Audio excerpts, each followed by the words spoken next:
Pursuant to Governor Baker's March 12th, 2020 order suspending certain provisions of the open meeting law and the governor's March 15th, 2020 order imposing strict limitation on the number of people that may gather in one place, this meeting of the Southborough Stewardship Committee will be conducted via remote participation to the greatest extent possible. Specific information and the general guidelines for remote participation by members of the public and or parties with a right and or requirement to attend this meeting can be found on the Town of Southborough's website. For this meeting, members of the public who wish to watch or participate in the meeting may do so in the following manner by finding the meeting at the Southborough Remote Meetings website. No in-person attendance of members of the public will be permitted, but every effort will be made to ensure that the public can adequately access the proceedings in real time via technological means. In the event that we are unable to do so, despite best efforts, we will post on Southborough's website an audio or video recording, transcript, or other comprehensive record of proceedings as soon as possible after the meeting. So I'm calling the meeting to order. As of 6:36, we have quorum. And our first item is approving the minutes. Thank you, Jim, for sending those around. Did anyone have any corrections from our September 9th, 2020 meeting? This is Jenny. I noticed a couple of things. So for the Eagle Scout project, part of it was to put up the Kestrel box, right? Oh, I forgot about that. Yep, Kestrel. And then weren't we saying that we weren't crazy about having a plastic cover on the kiosk? That's correct. I think the minutes just say that was a point of discussion. Okay.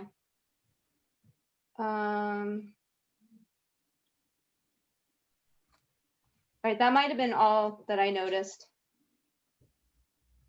Anybody else? Can the minutes reflect that we said we didn't want them? Sure. Wasn't that the consensus? Yeah. Yes. Did not want it, so the minutes would better reflect that. I'll put that down. Thank you.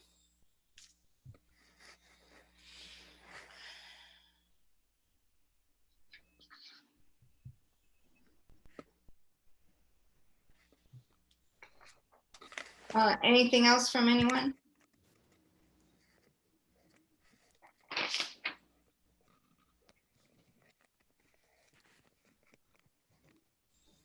If not, is there a motion? Make a motion to approve the minutes as amended for, what was the date? September 9th. Let me start over.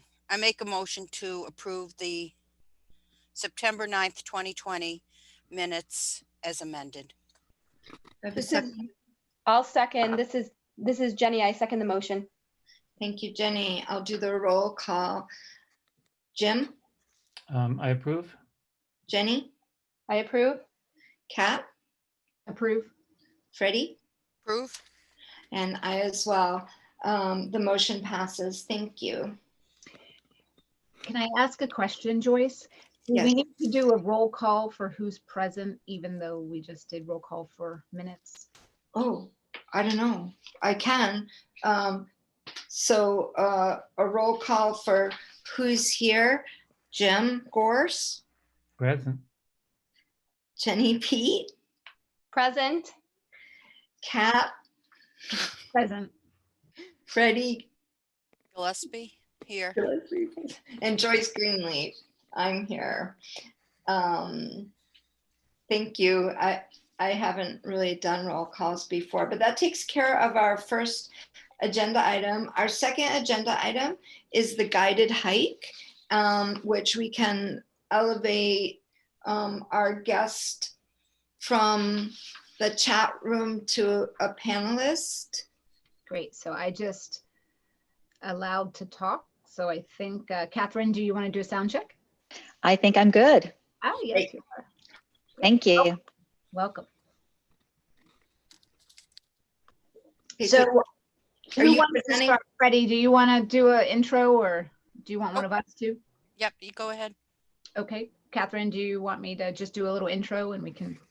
Yeah, that sounds great. Thank you. Great. So I think I sent around a Word document that outlined kind of a description for the hike that everyone can take a look at, that we would put in Eventbrite and use Eventbrite as the registration tool. One thing I want to clarify that I made a mistake on was what we're thinking of doing instead of doing a wait list, because we are limited in our groups to 12 and we kind of already have 5 interested, and some of us added to that group would easily add up to 12 quickly. So we had initially talked about having 2 hikes, 2 groups at each time slot. So the 6:30 time slot for the kids, we would do 2 separate groups of 12 and maybe stagger them 15 minutes apart to keep the groups apart. And then at 8:30 would the adults do the same thing. So we would allow actually 24 people at the 6:30 time slot and 24 including guides at the 8:30 time slot. So that would be the only change that is up for discussion that I did not include in the original draft.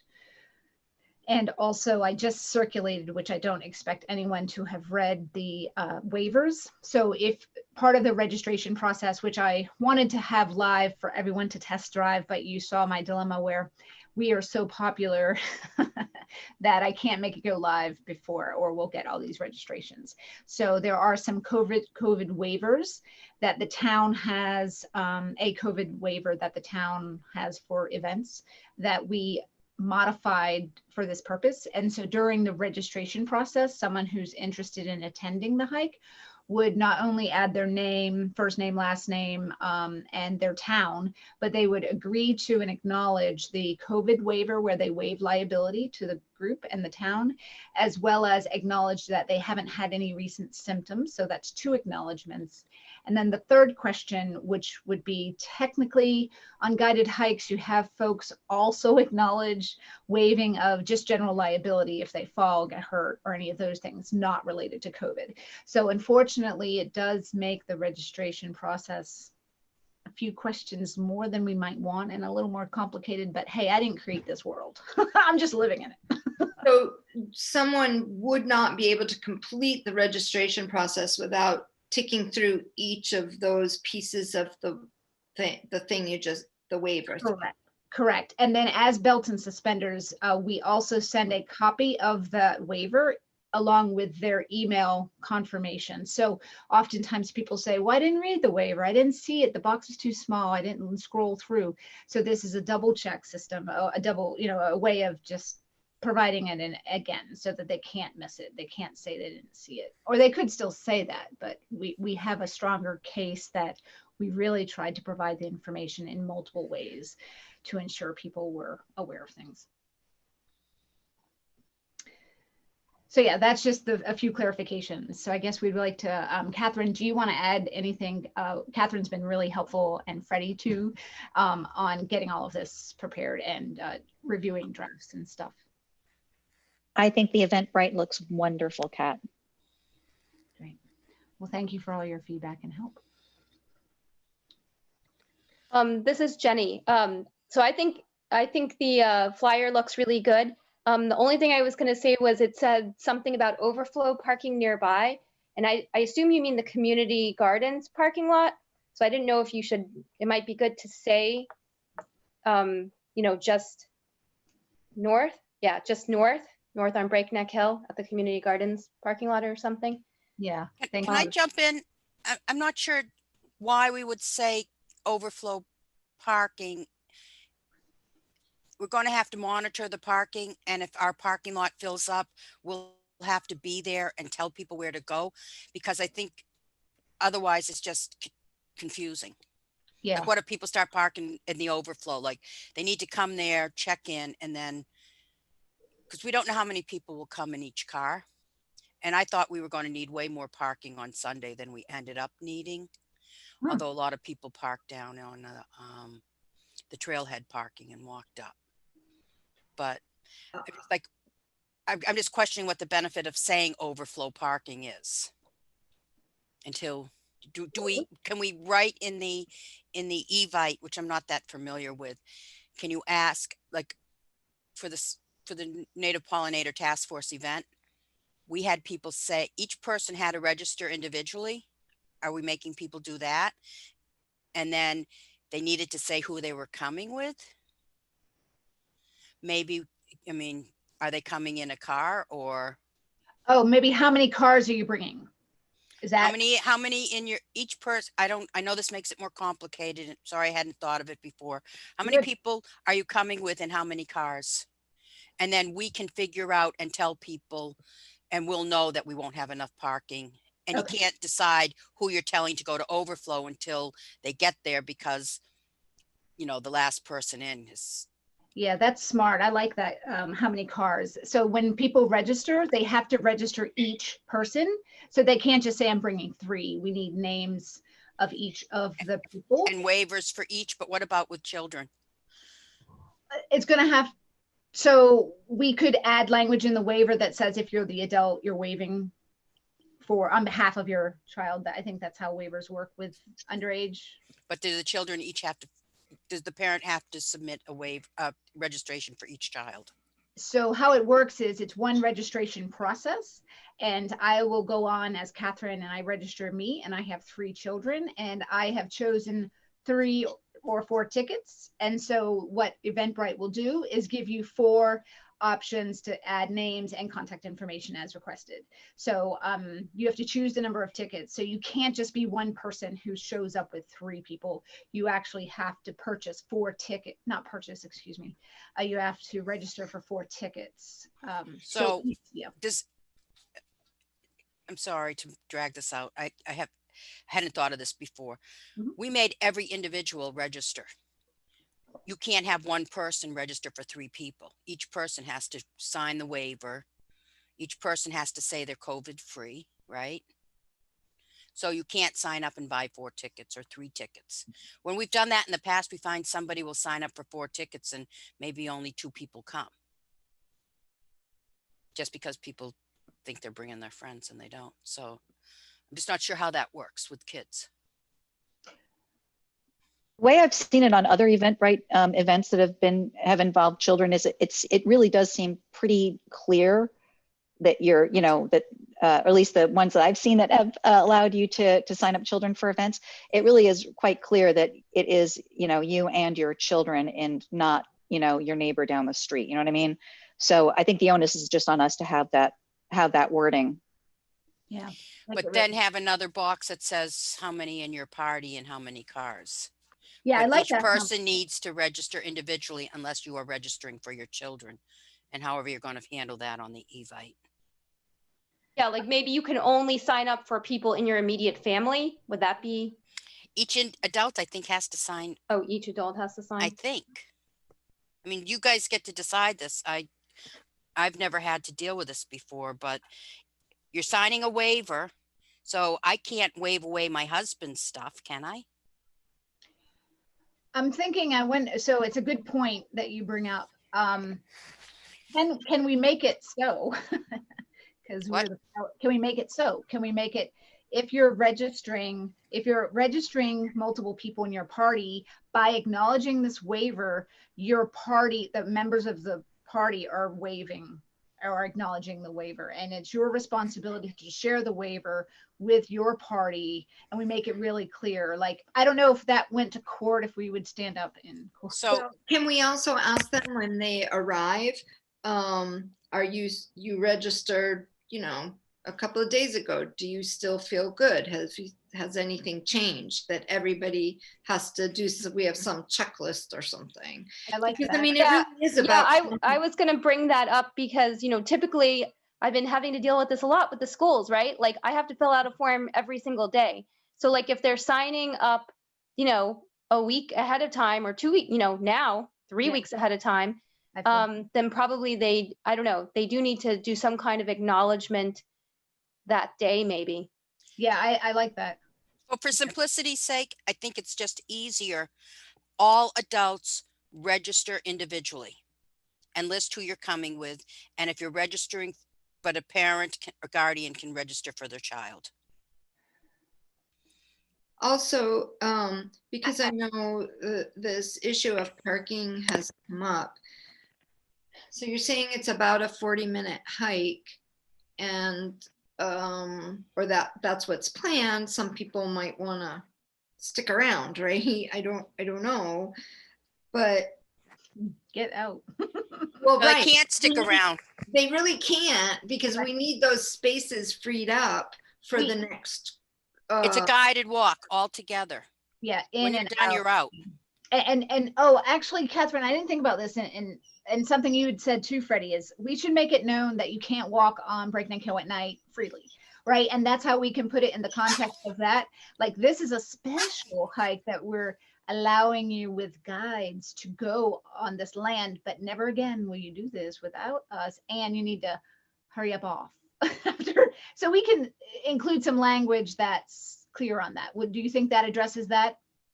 I think so. And because otherwise I mean, there's really, like you're saying, show up 15 minutes early. So 6:30, like you'd think by the time the people come for the 8 o'clock, the 7:45, if they're coming at 7:45 to find their parking, get to the trailhead, whatever, that the other cars will have all pulled out. Yeah, and if we feel more comfortable at doing 8:30, I was kind of on the edge about whether we wanted to do the 8 or 8:30. I was trying to balance the guides that will be involved and the time commitment. That's also, we have to discuss who can help and do what, with whether we could get those people in and out at the right time. So if we feel more comfortable giving us more of a buffer, I'm completely happy to do that. I'd go with a bigger buffer. Yeah, so 8:30 for the adults. That would And- give us like plenty of time to. I don't think we need to put it in the Evite thing, but it's a group walk and we all walk together, safe social distancing. And when the walk's over, you get in your car and you leave. And that's just it, you know, and we can help direct people for that. I mean, if you want to write it out, but I'm also coming to think, instead of just people, maybe we have a count the cars, because when we hit a certain, if we know how many cars we can handle, if people are parking down at the community garden, say, and they get there and on time, so the last ones going there are going to be the last ones in, they're never going to walk down to the trailhead parking lot in time for us to leave. We're not going to sit there and wait 15 minutes for somebody to get their kids out of the car and then walk down, right? Right. So that's just a vote for keeping us all at the trailhead, you mean? It will be too Yeah. logistically challenging to. Yeah. Well, I hear And you. Mhm. Yeah, that's good. We can also send out, so we can have some of these details in the Evite and the Eventbrite, but we can also send out, because we say that we're going to check the weather the day before and we'll confirm, right? So in this email blast that Eventbrite allows you to just blast off to the registrants, we can say, hey, by the way, we're going to hike together, walk together, leave together, arrive together, you know, say whatever we need to say as a way of reinforcing the message, because you're right that people will register a few weeks ahead and they won't remember the details. And I'm not sure how many people go back to the email and study them like I might.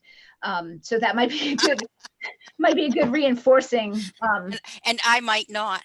I would be obsessing about losing the email and doing it wrong. Right. We so- also need to, I think we need to acknowledge that the event could be canceled due to new COVID regulations. okay. Right. Or that any of us being involved end up with it, you know. What? Yeah. That doesn't matter, does it? Well, I mean, if we're involved in the walk and then you don't have a guide. We don't have to put that in. No, I'm not suggesting you put it in. I'm just But saying. due to COVID, I think the general disclaimer is a good idea, that things may change if. 'Cause I read they just canceled I think the fire department has some sort of parade and The stuff. Halloween parade for the kids. So Yeah. so we haven't even mentioned that we probably at some point are going to have to and I don't know if we're ready to move on to that, but you know, we need to tell the police we're doing this.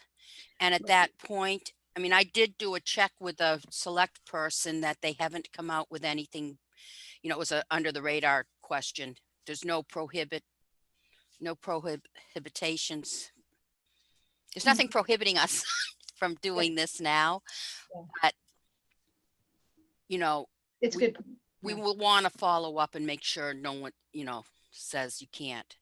And then Joyce, as chair, would you call the police to let them know we're doing this? I'd be happy to do that. What kind of lead time would we want to give them? That just Not let much. them know we've got this thing, we're planning it. You'll see cars parked along in that parking lot after dusk, which is unusual. We have Yeah. plans, like when do I do that? I could do that tomorrow, or I could do that, in No. 2 weeks. Do it right before the event. Because if we cancel it, we're not asking them for permission. And then we don't need a police escort. It's not like we need them to be there, just letting them know, right? Right. Right. Or And how are we maybe advertising it? when we do the advertising's the other thing. So Catherine, do you want to go over, so there's an opportunity, we need to see what the committee wants to do. Catherine, do you want to go over some of the ideas that you came up with and let the committee respond a yay or nay on that awesome list that you? Yeah, thank you. I'd be happy to. So one of the things, and pardon me if this is just my my ignorance, but just as a resident of Southborough, obviously I hear about different events on different channels. And so I wanted to know, there are obviously many ways we can promote events here. We've got the option of promoting by the schools. We have different town websites.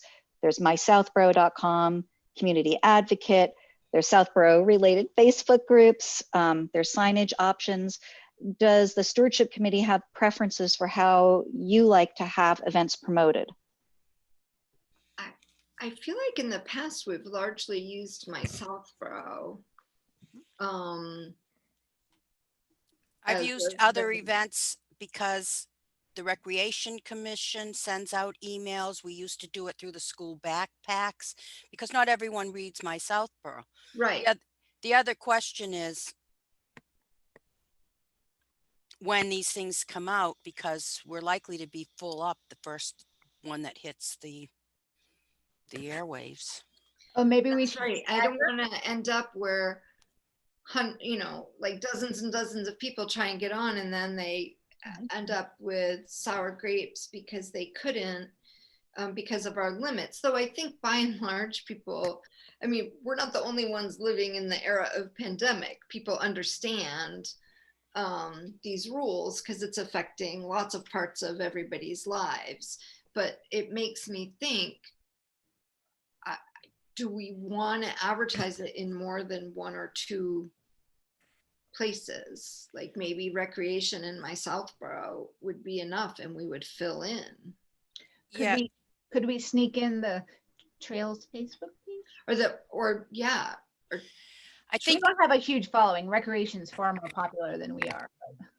I would say if it's not there already and I didn't scan it, we have to say we are limited to 24 people. And I know that you already have a situation. I think we need to limit it to Southborough residents only. It's a Southborough Stewardship Committee. It's a Southborough property. Who are we providing resources to during a pandemic? Yeah, Are it's school nice events open to other town kids? I know it's a challenge just to think about, and I know you already have some that got there, but are we really putting this forth for, I would definitely say we are prioritizing Southborough. If this was an unlimited event, it would be much less of a concern, but it isn't an unlimited event. and I know you already have like 5 people from out of town. Is that correct? Oh, they're all out of towners, the ones who So- signed.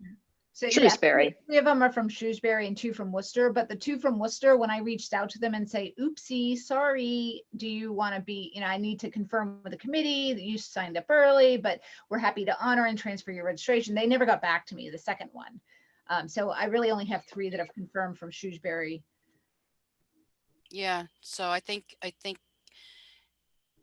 my preference would be in these, and I'm always open for a lot of people, more people, the better. Don't shut things down. But what you can't, what would happen if people found out we're taking people from other towns and we didn't allow all these people from Southborough that want to come? if that happens.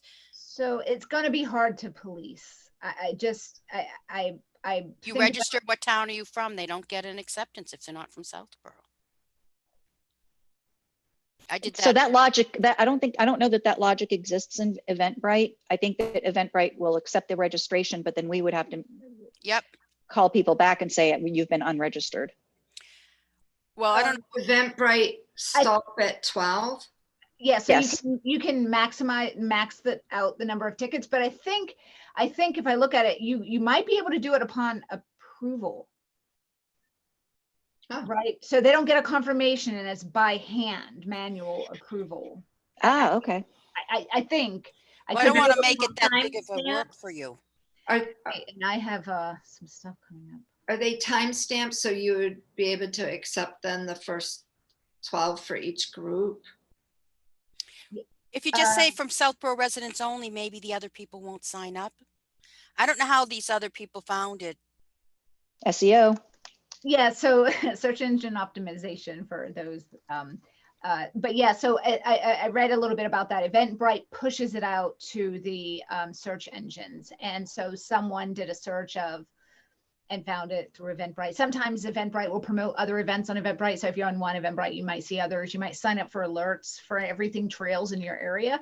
And these people that signed up attended a trails committee guided hike last year. So it might have been an affiliate from that. I don't even know. But yeah, so that's an idea. So just say Southborough residents only, and then hope people are. Yeah. And then if someone slips through the cracks, then we Oh, just, well, we did our best. Yeah. do we have to say no? We can. But how would we know? Because I asked them on the registration form. Oh, okay. Yeah. Say sorry. You know, we'll leave it there. Maybe we only get 4 people. Maybe I'm mistaken and it's not a huge interest and people Well, aren't you gonna know, here's the the thing. door down. Like in my experience, and maybe it's totally different with Eventbrite. I've done very little with Eventbrite, but I know like with Facebook invitations, like yes means maybe, maybe means no. generally. So there's a kind of, you know, so we stop at 12, 8 show up. It's different when you have to key in your name, where you came from, sign a waiver, I how hope, many I hope you're- kids, how many cars. yeah, I hope you're right. I hope you're right. Yeah, so like, I'm really glad that you brought that up, Joyce, because I was thinking about that as well. I mean, I do a lot of business events online and in person, and we just, as a general rule, whenever we do a free event, we assume 1/3 of the people aren't going to show up. But Yeah, that's business. I don't know what it would be for, so, community events.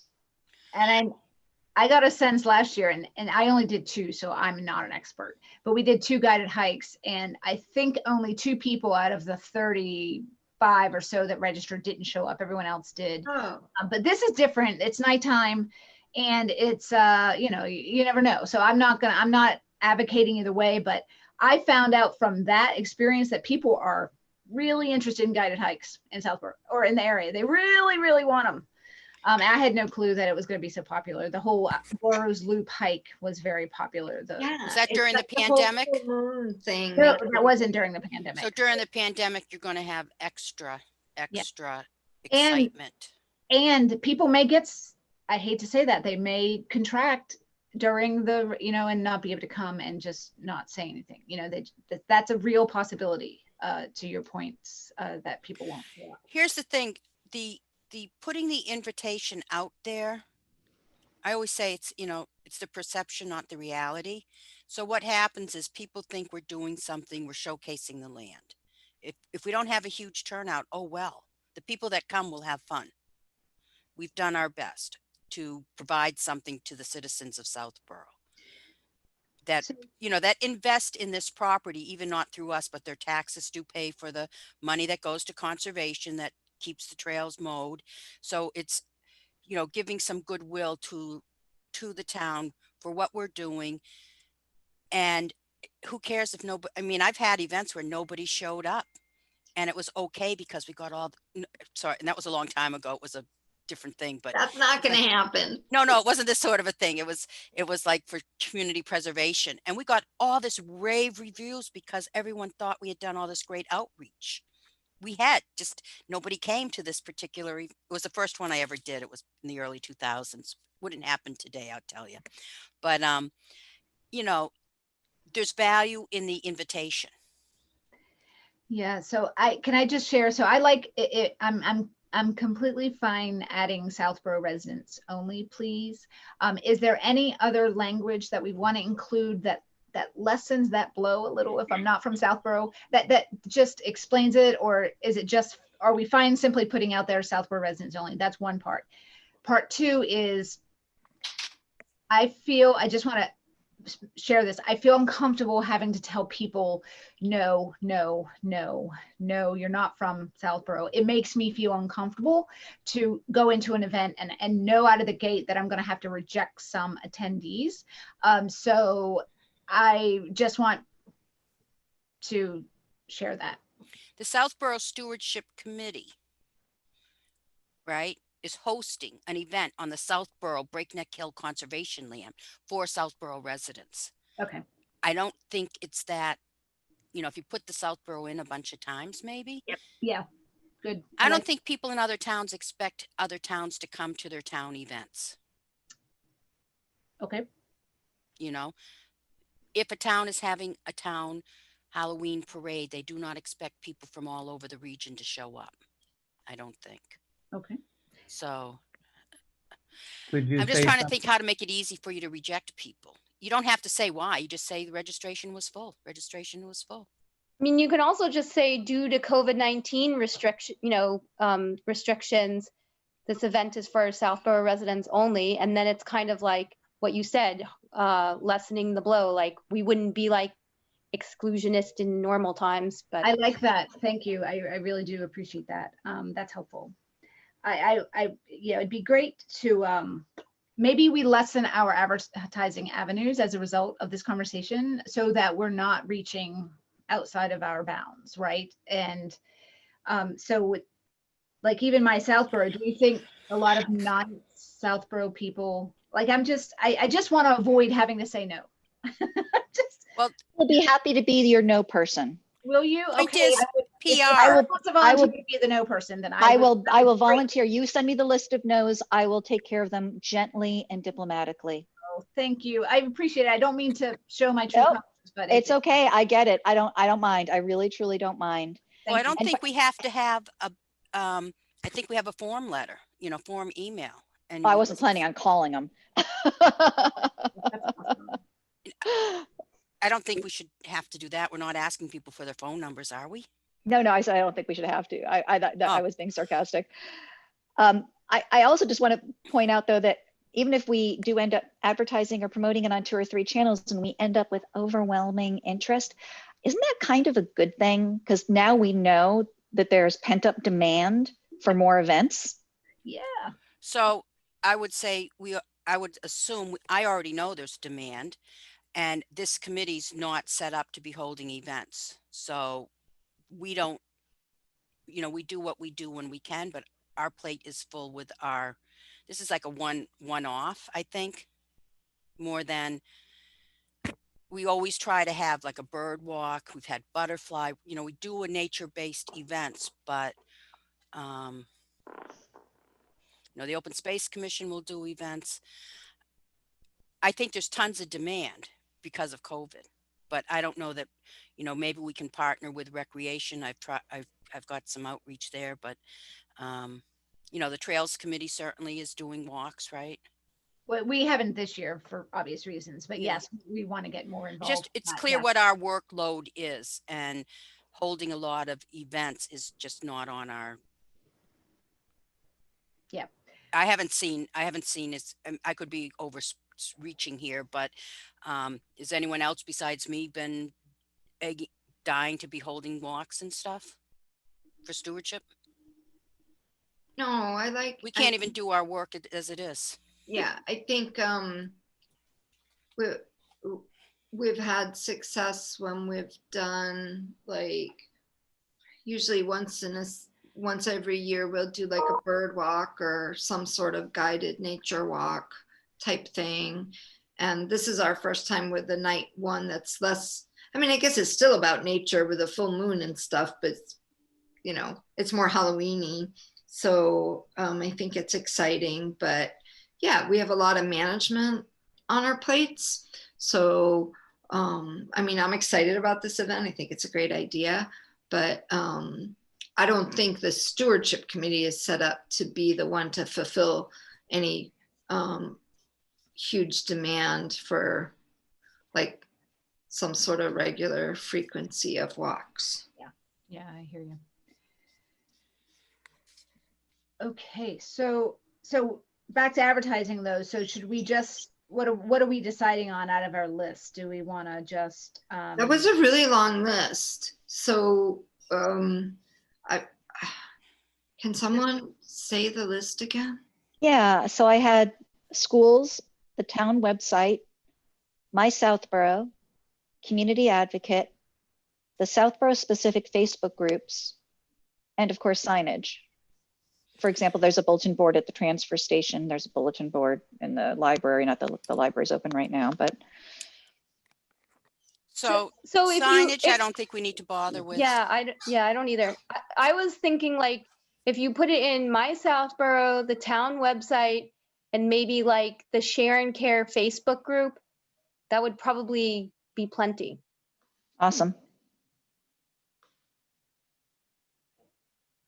can Trails put that on their small Facebook?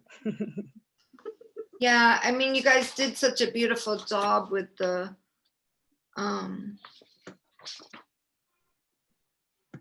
this, are we calling this the invitation or the announcement? Yeah, it's nice with the picture.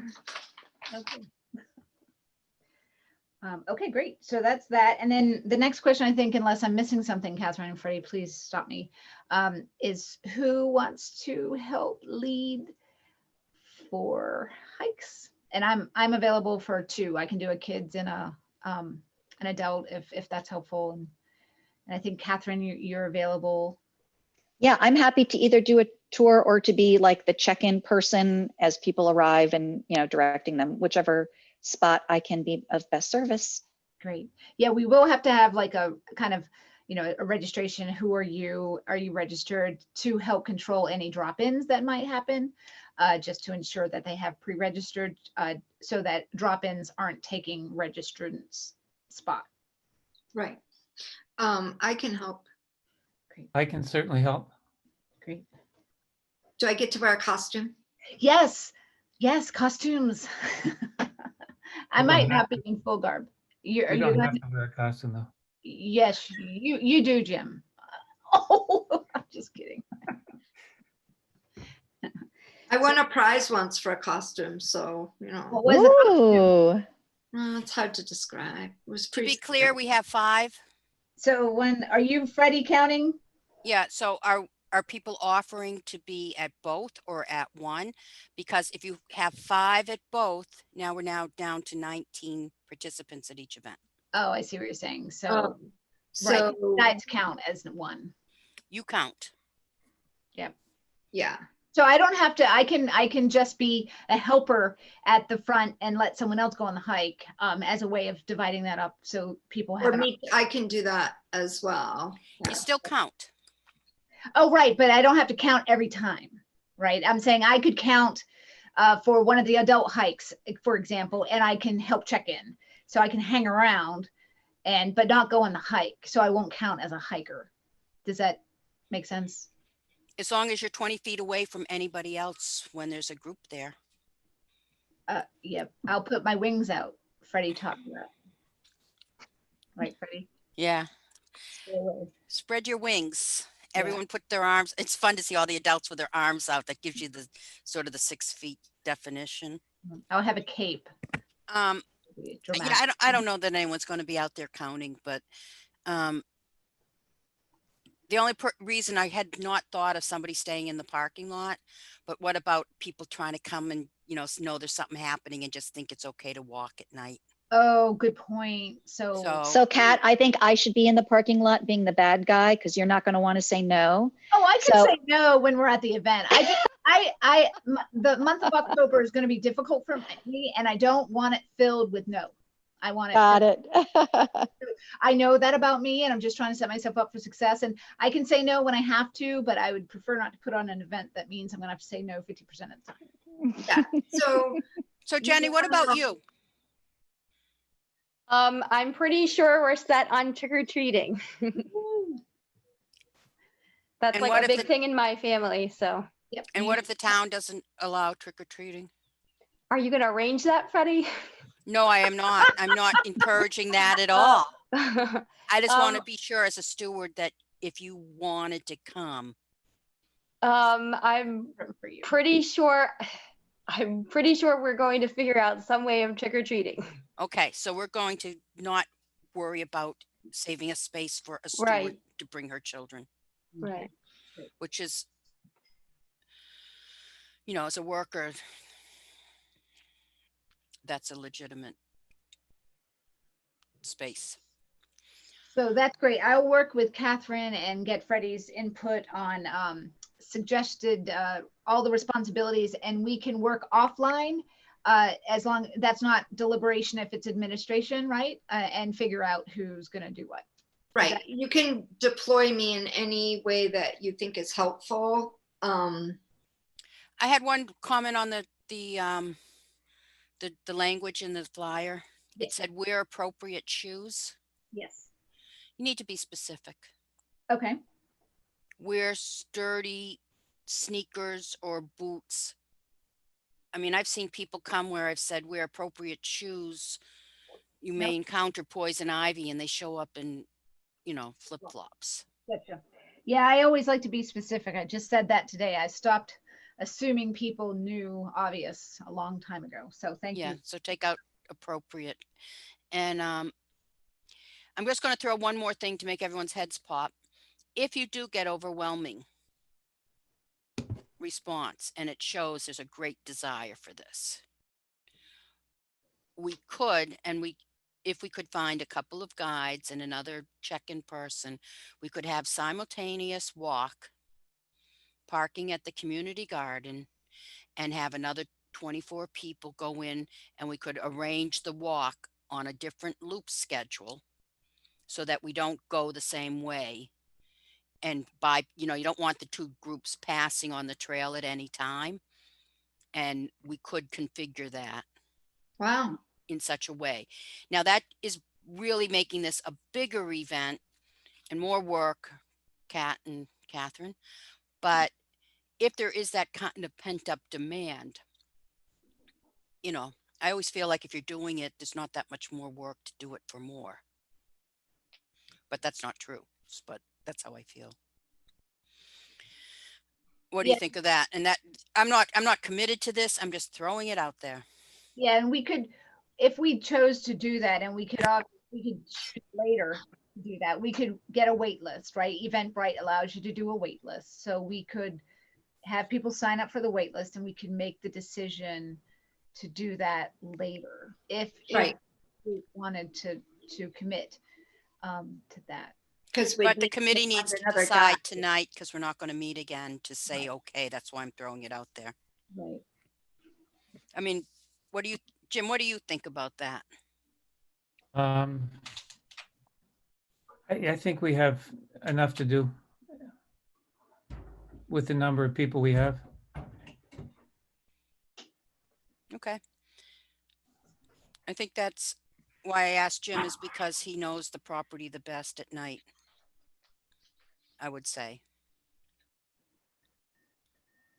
So we'll just take that off the table, 24 and 24, and we're done. Sounds good. All right. Thank you. So do we need to, do we need to make a motion or anything? I don't think so. We already motioned last time, I think, to agree to explore this. Okay, so we're good. We're good. So as far as timing and release of all of this, I could try to get it set up tonight, reconfigured to what we discussed, and have Catherine and Freddie take another look tomorrow. And what is tomorrow, Thursday, and have it up by Friday. Is that realistic? I was going to aim for tomorrow, but I'm already exhausted, so it might slide into Friday. And it depends on Catherine and Freddie's, last minute review of the materials to make sure I've not missed anything. I think we still have plenty of time. Okay. 8:30 for the second walk, correct? That's right. Changing the time. Yep. And the shoes. And the shoes and some other things. Yes. Adding some stuff about restriction, Southborough residents, COVID, because of, thank you, Fred, Jenny. That was really smart language. And no rogue walkers. And if only 2 people sign up, we can open it up to other towns, but That's not gonna happen, yeah. yeah, it's not. So speaking of that, do I have to tell my 3 people no? Why don't we No, wait? Wait, how? Like wait to tell them or wait to see our response after the first week?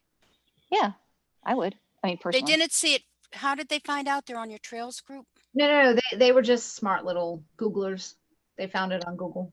Yeah, but You know what? You just wait and see, and if you don't get enough, say sorry. There was a determination made by some town official, some government official, that only Southborough residents can come. You could also change the wording and say preference will be given to Southborough residents. And then if yeah, possibly, you might possibly be put on a wait list or something like that. Okay. Is that, Works. I like that. Yep. And that would give the loophole that we're using in this situation preference given to Southborough. 'Cause you don't want some poor Southborough residents say, I really wanted to go, but they let somebody from Shrewsbury instead. The big scandal of the Stewardship Committee. Aw. All right. Thank you, You guys, and thank Catherine. Catherine Thank for- Catherine. Thanks, folks. on that. So, Catherine, you're Thanks. welcome to listen in on the remainder of our committee meeting. Oh, that's okay, but thanks for the generous invitation. Nothing better to do tonight. I'm sorry, I had a brutal day at work. I'm off to have a beer and just relax for a little bit. It has been a very, very long day. Well, thank you Thank for your you so much. contributions. Really Thanks, everybody. appreciate No, I Bye. really appreciate getting to participate. Bye. it. Okay. So the next item I wanted to discuss was on the agenda, the Eagle Scout update. So you've all received the updated design elements, which we had requested last time, which took off the doors, or there was like sort of plexiglass doors, and that's no longer part of the design. And I know Jenny had asked about the dimensions. I believe the dimensions are marked on the plan that you received. So is there anything outstanding on that kiosk? I have a question, and I didn't get to thoroughly dig in. Because of our situations with other Eagle Scouts, do we have a timeline on this? Well, he's We been asked them to emailing. He seems eager, but they always seem eager at the beginning. Do we have a completion timeline when they're going to start the build? We should Oh, have a he project. said this, he would build it in the winter and install it in the spring, I Of thought. which year, or which Of century? 2021. Okay. I mean, that's what he told us either at the meeting or in my one-on-one conversation with him. I can't remember. I mean, these things do slip. That's been our experience with Eagle Scouts, but I know he's been eager for my letter of approval that he needs. And he was responsive in updating the PowerPoint slides and the design. And actually, Jim, if you could, I don't know if this is something, like when you submit the minutes, can you submit his PowerPoint, his revised PowerPoint? I can make it into a PDF and send to you. Yeah, that would be, that that I could do helpful? that. Yeah. Yeah, because you could just send it both to the town and they could do that. Yes, because that should be part of the public record that's available, because it was documents we used in our meeting. And this is Um, from 9/11, Joyce, the presentation sent on 9/11. Is that right? Yeah. So I have the right one. yeah. Thank So is there any other concerns about that? No, Not directly to the scout, but for the stewards to put on our management that whenever we embark on a new project, that we should be looking at our obligation for management, because once it's there, it's done. So we have the Kestrel box that will have to be annually cleaned. The birdhouses have been there. I think a citizen was monitoring it, but not anymore. And we don't have anyone lined up that's monitoring the birdhouses and cleaning them out. And, as hard as it is, they shouldn't be birdhouses for the non-native sparrows. And there's a method to that, which do that, I John. had a video that I showed once when I was with a wildlife biologist, what you do, because I wasn't doing it. But, taking the nest out and you lay it on the ground with the eggs or the chicks in it. So that the raccoons or whatever can come and have dinner. So it's part of the cycle, right? I'm not interested in doing that, but if you're having bluebird nest boxes and also making sure they're clean and not full of parasites and then the same thing with the bee house. We have a bee house, but no method for managing it. And that's another area of spread of disease and pest to what are they? Parasites and disease to bees. So you build a house, invite them in, and then make them sick. It's not a great idea. So we have to. I've been looking at it. It didn't seem well used. Can I throw out two ideas to help with that and get feedback? So one thought is with the committee members that aren't overcommitted, would we want to adopt a bluebird box or a kestrel box and for the year or whatever and be responsible for that? Or number two, could we reach out to the Girl Scouts? I just thought of a Girl Scout having to do that thing to the birds nest. I don't know that will work. They could just notify us. Yeah, so maybe it could be a Girl Scout project that a troop, one summer or a season volunteers to monitor it with some direction. Girl or Cub Scouts, any of them. Oh yeah, so some group, and I included Girl Scouts because we don't really often work with Girl Scouts, and the Trails is always trying to find ways to incorporate the Girl Scouts too because we work a lot with the Boy Scouts, and I want equal opportunity. Even though Boy Scouts can be girls, don't go there. I don't mean to not include girls in the Boy Scouts. Let's just say Scouts. Yeah. Yeah, We should reach out to all scout troops in town when we have a project we want help with. But I think it also goes to creating a bigger, we always talked about this, but having some larger volunteer program at Breakneck Hill. And certainly because of coronavirus, I was able to get more volunteers than ever for the pollinator gardens. I don't know that that will maintain. I think because the people who started up are vested, that they'll stay on at some level, maybe not as much as, obviously not as much. But it made me aware that maybe during this still continued coronavirus would be a good time to do outreach for other volunteers, for other projects.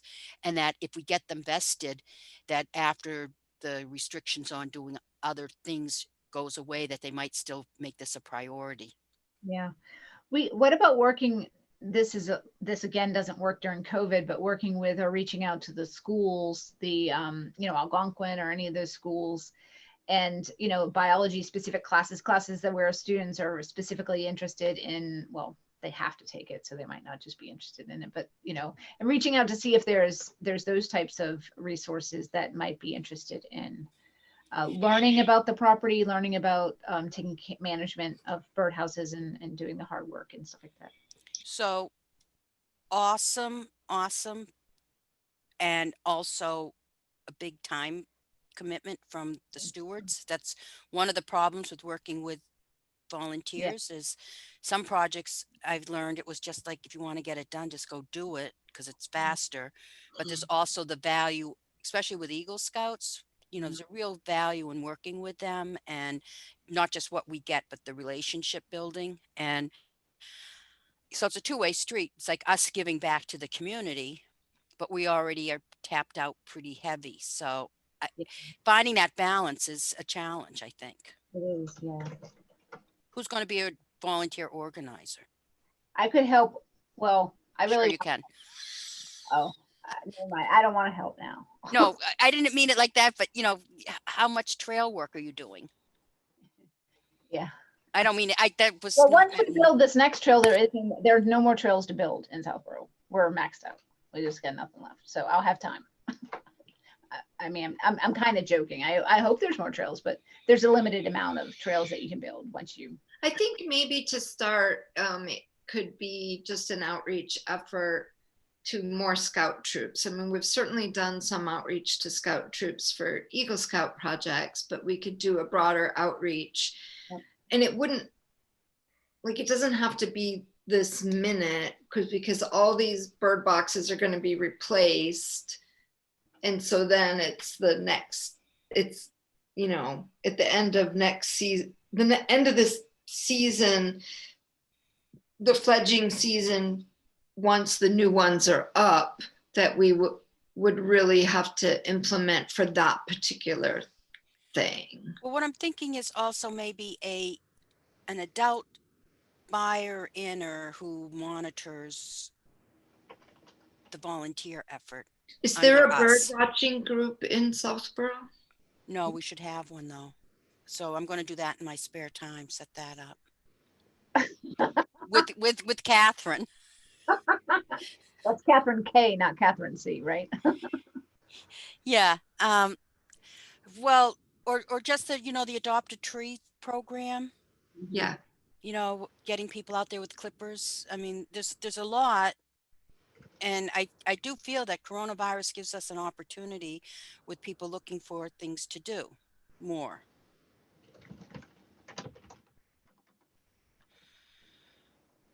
But finding, you know, it would mean recruiting someone to take on something like,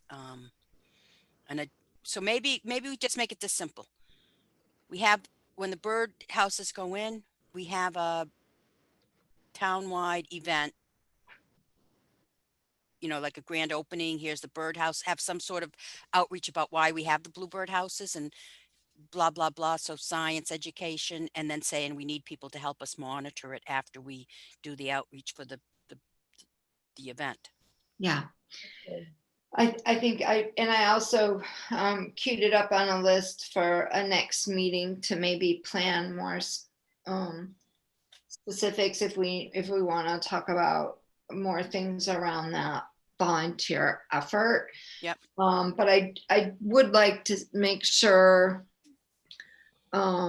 if we're ready to take a vote to support or not support the bluebird boxes, the Kestrel box, and the revised kiosk, that I'd like to be able to do that and get him going on that. I have made clear both in when he presented to us and in the couple of conversations I've had with him that we need to approve all the materials he uses. He had a couple of very specific questions, like could he use cement and stuff like that, that I discussed with Melissa, and he can, you know, to sink the posts and stuff like that.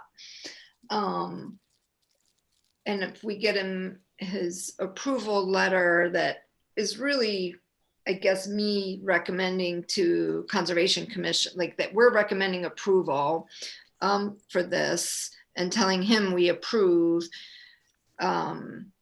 Melissa was thinking, because there's already bird boxes and it's part of our management plan and there's already a kiosk, she advised she didn't think he needed to do a presentation to Conservation Commission, that this would be well within our, you know, it's like not a new thing on the conservation land. So I'm hoping, I mean, He actually did come by my house and get the Kestrel box, which has been kicking around my house for a couple of years. So that was a good thing.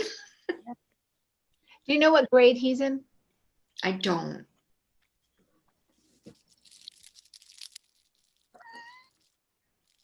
I'll make a motion that we support our chair, Joyce Greenleaf,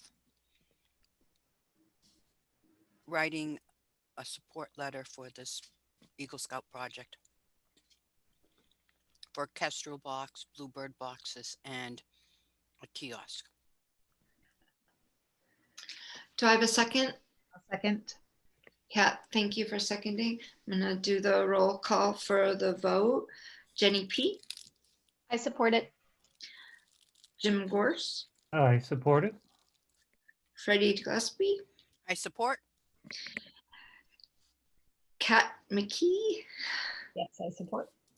and Joyce Greenleaf, I support. So the motion passes. I will get a letter to Nathan Boy, who is the Eagle Scout candidate, supporting his project. And also I will send a letter to the Conservation Commission, alerting them that we're in support of this project.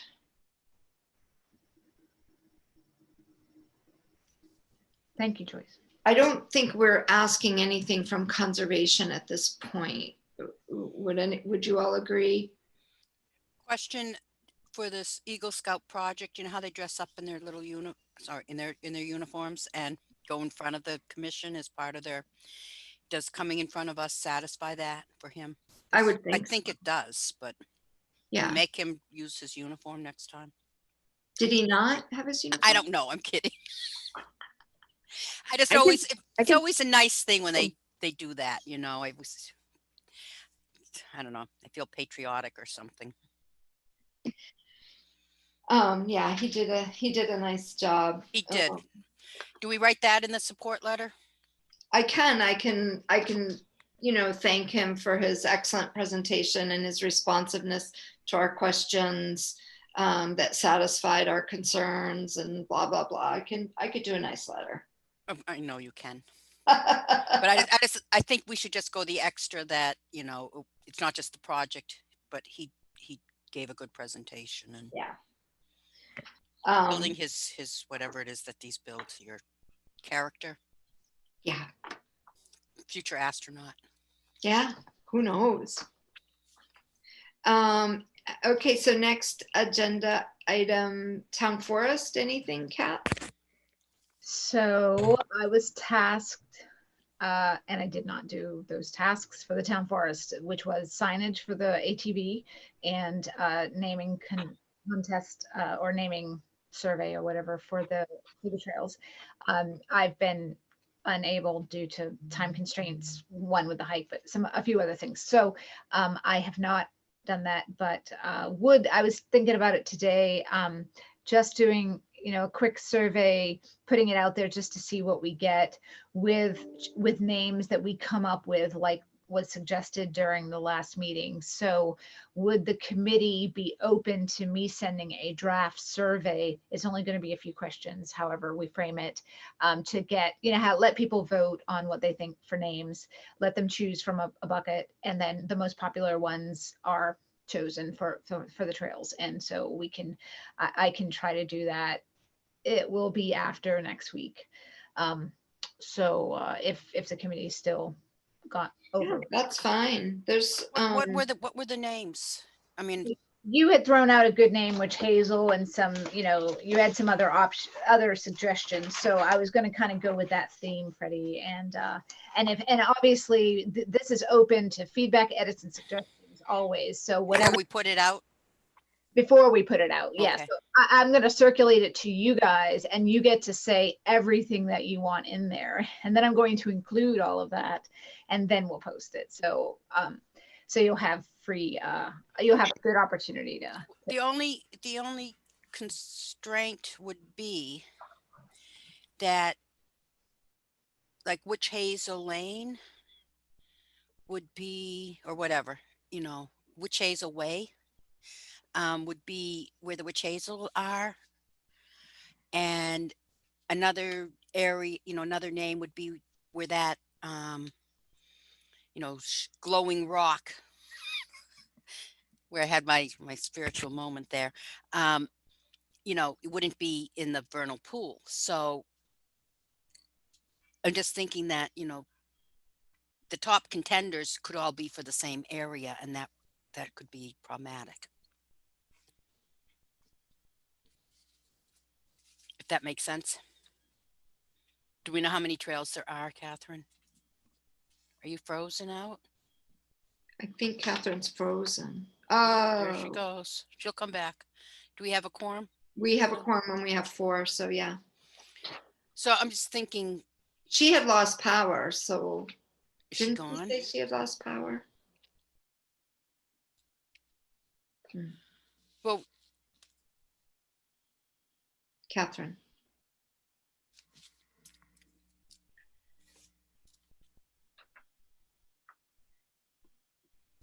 do we want to wait a bit or go on to another item that she's not so vested in and hit it back when she gets back on? Yeah. If she's going to be able to get back on. Yeah, why don't we move on? I don't think we need a vote on that anyway, because we had previously supported those efforts. So it sounds like there's going to be just a little delay in getting that up and running. Is there I any? don't think there's any big hurry on it anyhow, because Right. I want to get it done, but Yeah. Is there anything update on the management plan priority and ongoing projects? Melissa, we haven't gotten anything from you, so I'm assuming that there isn't. Yeah, I was going to try and share my screen, but I'm sitting in the darkness tonight, so that's not going to quite work. Like I think many other people, I've lost power, but I think I took a lot of your comments that you have had over the last couple meetings in terms of being concerned about time constraints and like narrowing the committee into a certain activity within a certain year. So I've kind of changed gears from turning it or calling it a management plan to calling it more a priority plan. And I kind of broke it down into 5 priorities, which were the grassland bird habitat, the native species and pollinators, the removal of invasives, education, and one more that it's not coming to me right now. Probably passive recreation. yeah, that has to be on it. Yeah. And so, you know, they'll include certain, you know, items, but it won't necessarily come with a time constraint. It'll be more broader aspects, you know, that the committee can then look through every year to determine which things they want to expand on and find items that will better achieve these overall priorities or specific items, you know, in a subcategory. And then, you know, part of the process can still be at the end of each year reflecting upon the work that's been kind of done, and, you know, determining what maybe lacked or what you need for next year, whether it's volunteers, whether it's more fiscal ability, you know, and that kind of way of thinking. So part of it is talking, you know, the education and awareness and creating those volunteer groups, you know, whether it's monitoring some of the birds or the bees or, you know, other things that might come up during the series. But I think this will give you a better way of editing, but not having to actually edit a document to better fit your needs as they change, because those kind of 5 overarching goals will still be the same, just how you reach them, you know, as you learn more or something new comes out, you know, you can adapt your ways to better fit the needs of the property. So I'm hoping it's like a, you know, it's a really rough draft right now, or just kind of like an outline. So I was going to have that too by the end of next week. Thank you. But I think that might be a more way or a better way to kind of ease some of the concerns that you guys have had, and saying that, yes, it's still a plan that you can follow. You know, if you want to call it your 10-year plan or 5-year plan, you know, you can, but you don't have that yearly kind of explicit action set out. Except And, we do have some regular, sorry, Joyce, some regular items. Like every year we Yeah, have to so- mow certain, you know, we have to make decisions by a certain time on certain Yeah. things. Yeah, so there's still like the stuff with the grassland birds, you know, you mow after August 31st or whatever date you want to set. You know, trails get mowed every year and regularly by the town or another entity. What else was on there? Just, and then, you know, Can somebody I guess, unmute Catherine's back? she is. She texted me. I'm back muted. Can you guys unmute me? Oh, is she need to be elevated? Is she a panelist? We don't see her. How do I find her? Because I think I have administrative responsibility. go to the participants list, Yep. and then you'll see your panelists and then your attendees. Oh. Oh. Is she under the attendees? Oh, she hears us on phone only. Oh. So it says allow to talk? Is that what Yeah, I'm, or you can promote them to panelists. Yeah. how do I promote her? It should be the 3 dots. I'm not seeing the 3 dots. So you I'm gonna there's an allow- allow to talk button, and then it should be right to the right. And it'll expand. Kat, you should be able to talk now. She might have to press *6 if she's on the phone to unmute herself. Kat?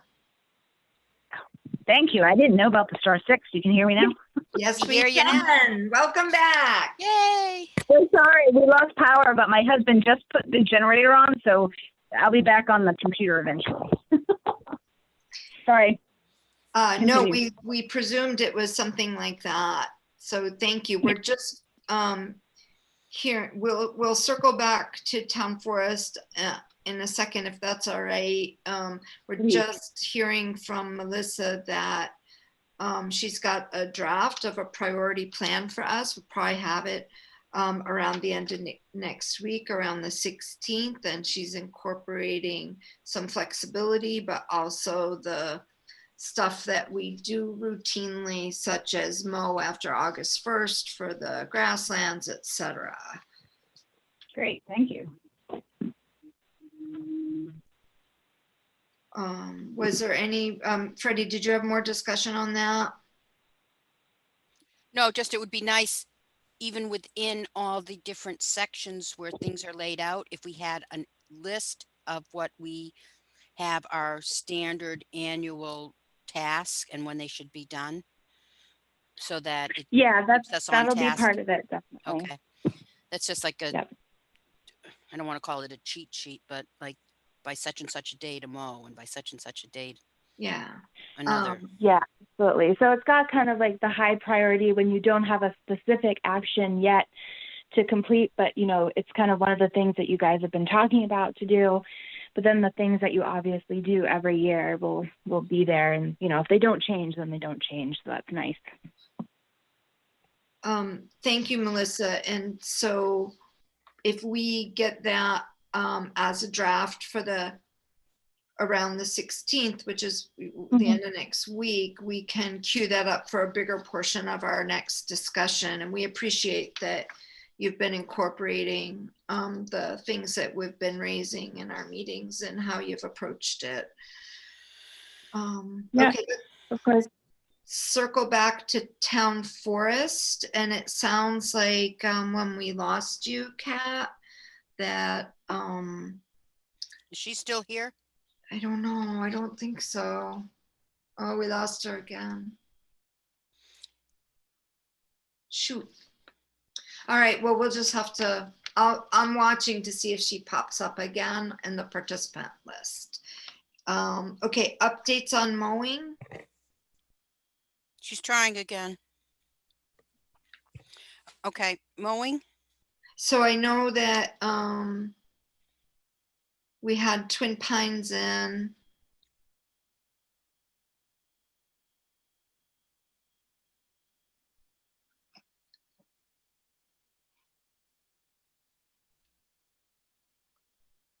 I don't see Kat coming back in. She's trying, so. just Yeah. keep-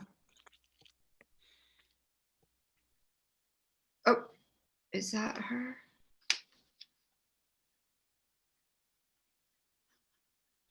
There she is. Okay. I've just allowed you to talk, Kat. If you unmute again. I'm back. You can't keep me away. Yay. So let's go straight to that to close out the town forest. You said that you're going to work on the signs and the potential trail names over the next week or two. And just a couple weeks behind. Is that essentially where you're at? Yeah. Yes, and I'll circulate to the group with the trail names for before we make that public. Thank you. So did we put any names in like about the wetlands there, like Peeper something or other and Wood Peeper Frog Trail? Way? I don't know. I don't know how I feel about Peeper Trail. Oh, sorry. Can I make a suggestion that if anyone has some really good ideas, which sounds like it's happening, why don't you shoot me an email and I'll go ahead and include it in the initial survey. I'd love to have Maybe that. Peeper Song is good. What was that? Okay. Katie did's another fun word. Which one, Freddie? Katie did. Yo, Katie did, yeah. I like Katie did. That used to be a nickname of mine from an old boss. Oh, Cute. well, we got to have that. Katie did. Mhm. Oh, yeah, because Katie did this and Katie did that. Katie took the trails in.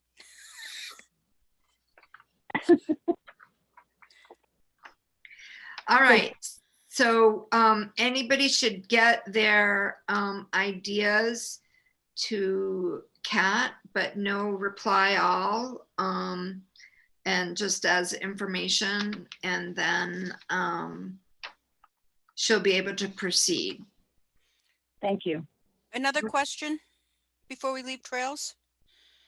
When's the forest stewardship plan done? When should we start working on that? We When don't does want the to existing forest plan go away? 2021? 2021, so next year. So we should circle around with I think I just got an email from him, the head of the forest stewardship plan. I forget his name. Anyhow. Do you remember how much that costs by any chance? I'm just curious what those things generally. Yeah, they're not cheap, but then you get the grant so that they pay for it. Yeah. Okay. If we can. I mean, that's why we need to look and find the deadline so we don't miss a grant opportunity that funds the program. I think it was like $500. Well, I thought it was good. There was something for like 10K to get the forestry plan done, and I don't know when you re-enroll if you have to. I don't think we have to do a new forestry plan, but do we have to update it? I don't really know what the requirements are for re-signing up. I can look into that and report back, but it might not be promptly at the next meeting. Admittedly, I'm filling up quickly,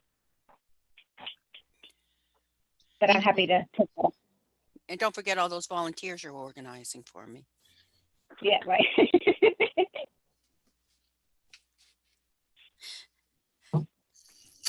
All right. I'm going to move ahead to the mowing. We've had Twin Pines back. And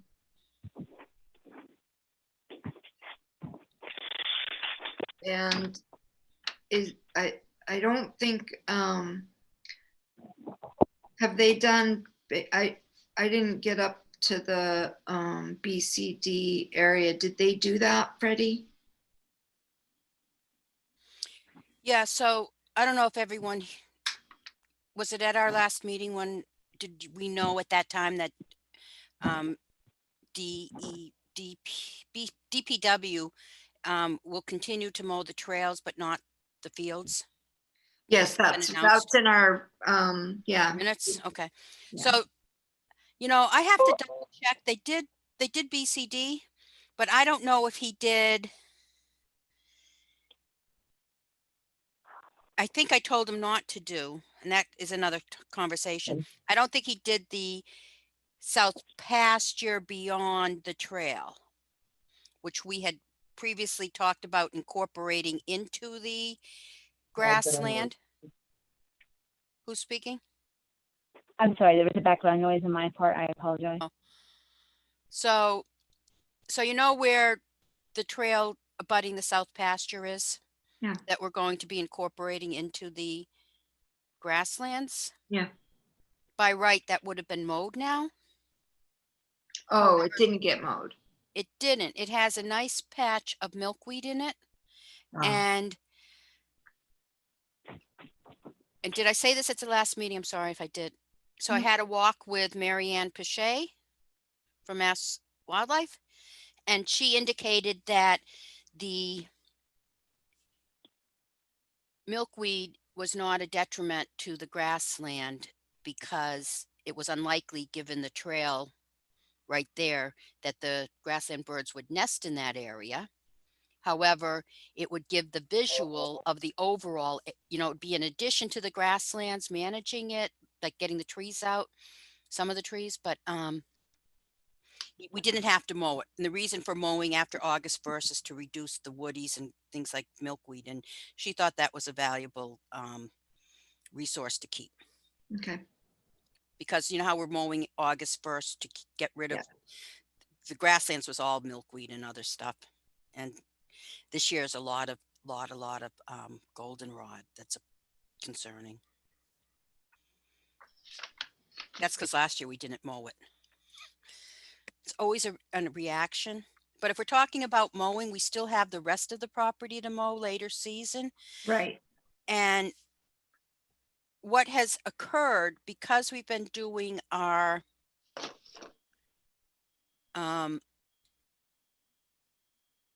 skipping a section every year and then coming back, even though it only is 1 year without a mow, and then it might go and get mowed every year for a few years, that 1 year has changed the composition of the plant material in that section. And it's becoming much different than it was before we started this process. And it's not a bad thing, but it was, and I'll get to that in maybe another topic. It was recommended that we may, and with some new advice, want to rethink how we're doing our where we mow and don't mow, and that based on the plant composition, and maybe have one section that gets mowed every year anyhow, and then another section that, you know, like gets on a 2 to make it more of a schedule, you know how. And he also said, well, I should say who's he. I had a last minute opportunity to walk with a gentleman from U.S. Fish and Wildlife, and he's working on pollinator habitat. And he's the one who said this, and he's willing to help us. He did say that, and he made some suggestions, but he was really impressed with what we've done. It was really good to hear that, because, you know, when you're going through and they're saying, well, this is this and this is that, and then you're not quite sure. And then he was really thinking we've done an amazing job with what we've done to date, keeping it in the condition it's in, given that there's still stuff we could do. So for mowing, one of the problems we have, if you recall Twin Pines saying, oh, we can get saplings, but sometimes they don't, you know, when they're doing the mow, they skip the sapling that then becomes a tree. Yeah. And now we have some trees we didn't want to be trees. And we also have, a good thing is we didn't know we had those butternuts, are they? Yeah. Butternuts. And you know, the butternut we've been lovingly caring for at the beginning of the Trailhead. Yeah. the wetland area. Yeah. The mitigation area. Yeah. That's not a butternut. It's a Black walnut, oh, I think is what he said. I yeah, guess they look alike. Well, and that other guy told us something about breaking the stem and how you tell by the shape, but I I feel like it's pretty good that now I know when I see a tree like that, it's either walnut or. Yeah, I butter. didn't realize that, but so that's it on the mow. That we'll have to do a late season mow, but we need to choose which area we're not going to mow, and a lot of them are very woody and very saplingy because we have sassafras meadow, Right. and there's the poplar meadow, and there's the early successional forestry. That's what happens if you don't mow. But I think we have some sections that are, unless we decided we wanted to, which we haven't, and we were committed to our meadow commitment. We have to come up with a plan for taking those, make sure those saplings get taken out. And we could arrange, hopefully, if his name is Ted and it begins with a K from U.S. Fish and Wildlife, Mhm. a group walk with him in the future. He was in Lincoln, and he could be there when he got done with them at 1:00, and I got that at like 5:00. So I just said, yeah. And I'll talk more about him in a little bit later. Okay. So that's mowing, and we already did trails. Is there anything else on trails? I wanted to share a status of community gardens. Isabel has alerted, she's been copying me on some of the communication that she's had with her gardeners about not tossing things into the wetlands and cleaning up and where to compost and all that. We'll see if things look better at the end of this season than they have. She was pretty specific in her communication. I think she also probably shared that with Melissa. So, their season is definitely just about, historically the cleanup had to be done by the end of Columbus Day weekend. So I don't know. I don't remember that she gave them a date, but I think it's next weekend. yeah. Okay. So maybe a little bit longer than Columbus Day. So we'll see. We'll have, I'll get over there and take a look after and see if I think they did a good job. And I know, of course, a lot of you are over there all the time anyway at Beecology too. So you probably will all be able to have a good look at it. So I've been seeing a lot of gardeners cleaning up, taking away, but that could just be the conscientious ones. And then there's some that look like they've just been abandoned and no one's been there for months maybe. So maybe those ones won't be. And I made a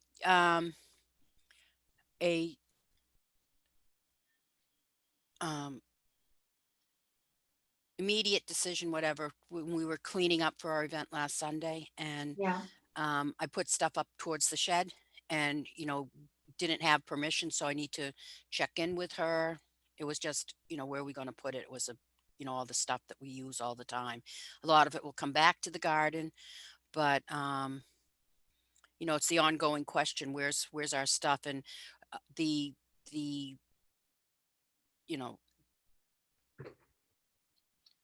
I'll just leave it there for this conversation. So maybe we can keep some of the stuff in the shed if they're not using it all. Because I think that used to be cow shed plus community gardens. I don't know. I don't know what they keep in there besides the hoses. I think there's like shovels and hoses and watering cans.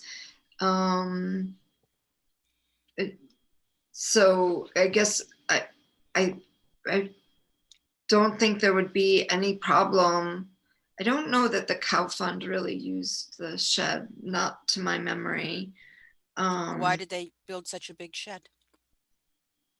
I think that I don't remember the specifics. It's not it's not that big, but I guess maybe there were fence posts in there, maybe from time to time, but mostly in my memory, it was all community garden stuff. It was shovels and scissors and hose, like spray heads and repair kits and that kind of thing, and watering cans. So I wouldn't think there'd be a problem to put. I mean, I don't know how much stuff you have, Freddie, that you're thinking needs to be there. If it's, a couple of spades and a chair, that shouldn't be a problem. If it's, I think it will conceivably create about a quarter of the shed. yeah, A corner right now, but not everything's there that we're going to need to overwinter. yeah. And then, so if I have the steward's permission, I'll reach out to Isabel just to get her input. Yeah. Okay. I didn't want to ask without, and it was just sort of a last minute. We have 2 canopies that were given to us, and those are the 2 bulkier things right now. They're leaning up against the side. And we have 2 wheelbarrows. Where are we going to put those? That would take up the whole interior. Yeah. But over the winter, what difference does it make?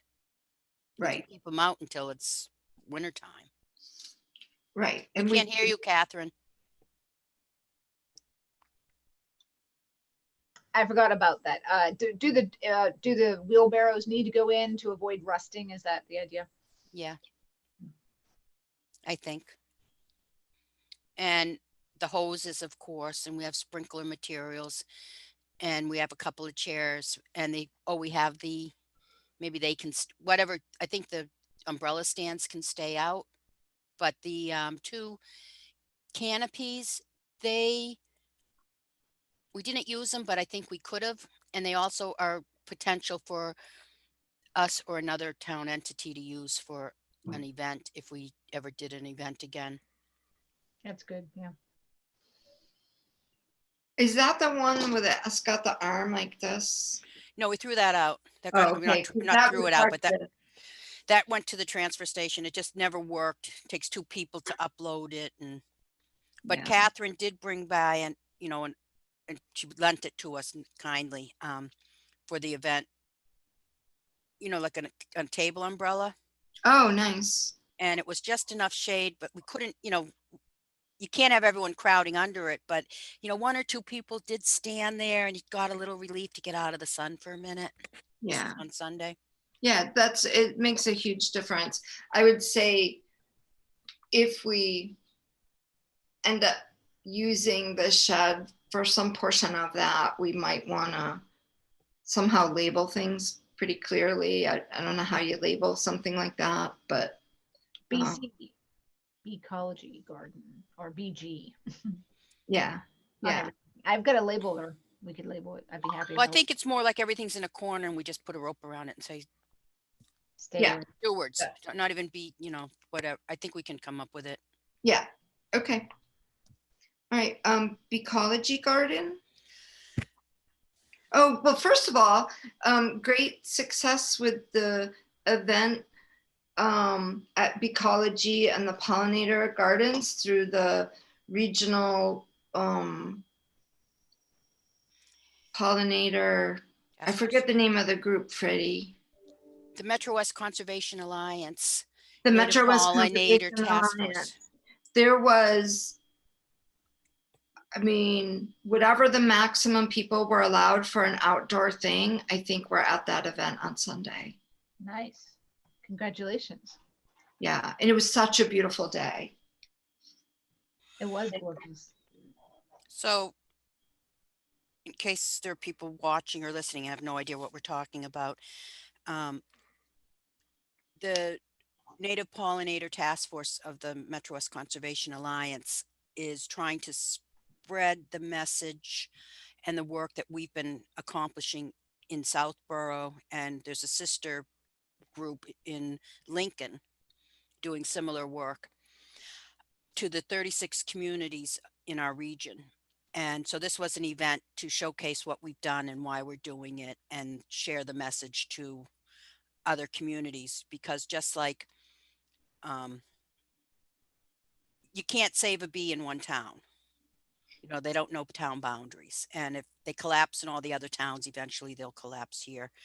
And so that was the goal of the event. We're trying to create ambassadors to go to other towns and build research gardens, display gardens, manage their conservation land habitat, all the stuff we've been, you know, really working hard on in Southborough. And, you know, sometimes it may not feel like it. We've been really successful, guys. And we have a lot to be patting ourselves on the back for what we've accomplished. So, you know, the number of, from going from thinking we lost our rarest, you know, our most at-risk bee, the Bombus fervidus, to having lots of sightings, both in the garden and in the wetland restoration area. That's really significant and is being highlighted in talks around the state. Breakneck Hill Conservation Land is mentioned. So yay us. Yeah, yay. So what's going on there? We've had some real serious deer issues. They ate all of the swamp milkweed. I didn't know they would. They're eating lots of other things. There's other, you know, you can see the plant, the deer footprints leading right up to the plant that's been eaten. We can't keep the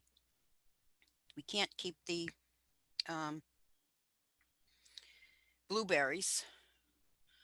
You know, the high bush blueberry that came in about almost waist high is calf high, and the knee high or calf high low bush is down to the ground. Other plants as well. We did put some fencing around the shad bush, and that worked, but not from deer. I think something else was eating that. So ongoing, you know, a conversation about, you know, individual fencing around plants is one way to go, but, you know, getting some ideas and, you know, if there's temporary fencing we can use until the plants are established well enough to, and I'm not talking about the, well, I don't know what I'm talking about, the ecology garden or the meadow, for until they're established enough to hold their own against the deer. It's a consideration. It's a problem I heard about, and I just didn't, I don't know why I didn't think they'd come and eat our stuff, but I call my new garden the deer salad bar, so. yeah, I mean, and I know we don't have fencing on our property, but in a certain area temporarily. Lincoln has a garden that they fenced in on their conservation land, I believe. And I have a picture of it, so we can discuss that at another, you know, I haven't even investigated enough to make even an ask or a recommendation. I'm just putting it out there that there's an issue with the deer. And the other, you know, what are there, groundhogs and rabbits and, you know, all of that. I'm not as worried about them as the deer. So there's that. We planted 3 redbud trees. Oh, I saw one, yeah.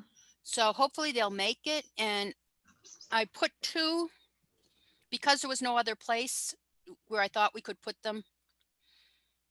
I thought we could put them over near the new Beecology Research Meadow, and there's water there, so that made sense. Oh,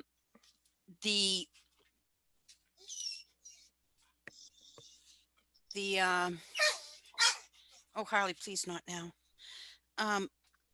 They ended up on the base of Wildflower Hill, and you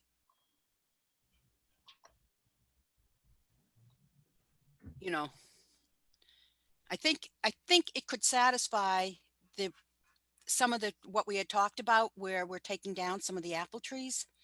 So this will be sort of greeting people when they come in the spring and bloom. You know, it would be I don't want to call it a replacement, but we did talk about having some flowering trees instead of, and Yeah, well, they're very, very showy when they're in bloom. And when they're not in bloom, they're really kind of pretty with their leaves. Oh, they're beautiful. Big heart-shaped leaves like this big. Mine, I can't believe how gorgeous it's gotten. And I literally planted it when it was just a, I forget what do they call that? A whip. Yeah. So these are larger. And then when I put it in, it, it's over on Wildflower Hill where there's no water and the drought was still in the height of it. And Matt, who was doing the mowing, said, oh, they were going to bring over, you know, somebody who was doing some, I guess they have a truck that has water, a watering truck.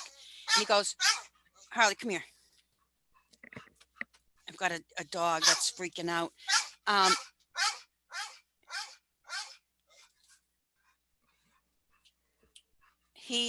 Sorry, I'm going to have to leave for a minute and just put him outside of the room. I'm sorry.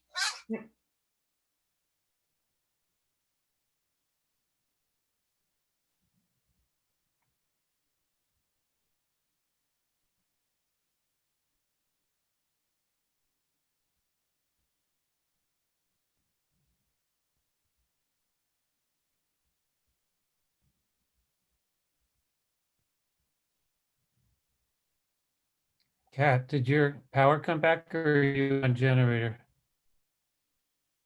Generator. Okay. Yeah, apparently 1,500 people are out of power in Southborough and 140,000 according to National Grid's website. My husband gave me a note.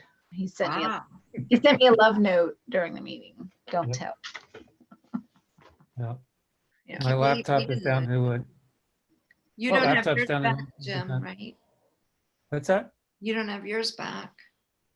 Nope, I'm down to 19% on the laptop, so. Oh, okay. Yeah. Yeah, I didn't know that was coming. I don't know. It was good rain. Yes, it was. Mm. Rain and hail. Oh, did it hail? Where the hell? Hailed at my house. Oh, Yeah, we got a little hail too, I think. I was just head down in the bedroom, I guess, with the cats. Didn't see it. I mean, it was a little rain. It was not as much rain as one would hope. It was like we have a gauge, which is probably not very accurate because of all of the trees, but it was like 0.15 or something. Oh, inches. really? Yeah, so Super. something, but not a lot. Yeah. Was I not muted before when I was threatening my dog? Oh, we didn't hear any of that. Everything's cool. I just tease him that I'm going to beat him. I never would beat him. Oh, we didn't hear that. You Okay. just told us. He's afraid of the thunder, so he didn't go out earlier when I wanted him to before the meeting. Oh, poor puppy. Do you want me to finish or are you on to something else? No, we can finish that discussion. I'll just point out Jim's at 19% and doesn't have other power. So Okay, so there's a big box of water. It holds 350 gallons and it's temporary. It's on skids. You know, the goal of the pollinator gardens with native plants is that you don't have to water them except for when you get them established. And certainly bringing jugs of water up, we had volunteers doing that over the summer, but for the trees, I didn't want to risk losing them. So when Matt said he could bring that over, I thought, why not? yeah. So it's been working out well. If we were ever to do it again, I would get pre-permission from the stewards ahead, you know, not permission, but, you know, we discuss it and make a decision, but it seemed like a valid, immediate decision to get that there for those trees that I hope will be, you know, an asset to that area, Oh, absolutely. especially where we're going to be taking trees out. Right. Even the trees that are invasive trees all along Buckthorn Way at the edge of the wetlands, Right. the 20-foot no touch area, Right. you know, that will look different, and showing that we've invested in some replacement might appease some public opinion. Yes. And all the trees have now also been marked for whether they would stay or go. And for that issue, I know this is Becology, but it's all about the bees, I guess. If I may, I am walking with Dennis is coming back out. We agreed last time to have him come out again. Yep. Double check our markings, and he's going to come out on Saturday, I think, and send his invoice. Oh, yeah, I have not seen that. Yeah. I had And a in call. fact, I checked today after you had asked me when I saw you a couple of days ago. And Yeah, I, so let me just make sure I didn't miss it, but I did not miss it. He hasn't sent it, and he needs a W-9 so we can send him up as a vendor. Yeah. So he'll do that and then give us the estimate so we can, and that goes to our next topic. But The grant application. Yeah. Great. and then also for Beecology, it's the research meadow too. I'm walking it Friday. Chris Paladin is going to come out. So it's a twofer. He's going to come out and look at the meadow area. We're going to look at the soil to make sure when we purchase the seeds for that we, there's micro climate or eco zones within that area. Some areas are wetter, and we can do some sort of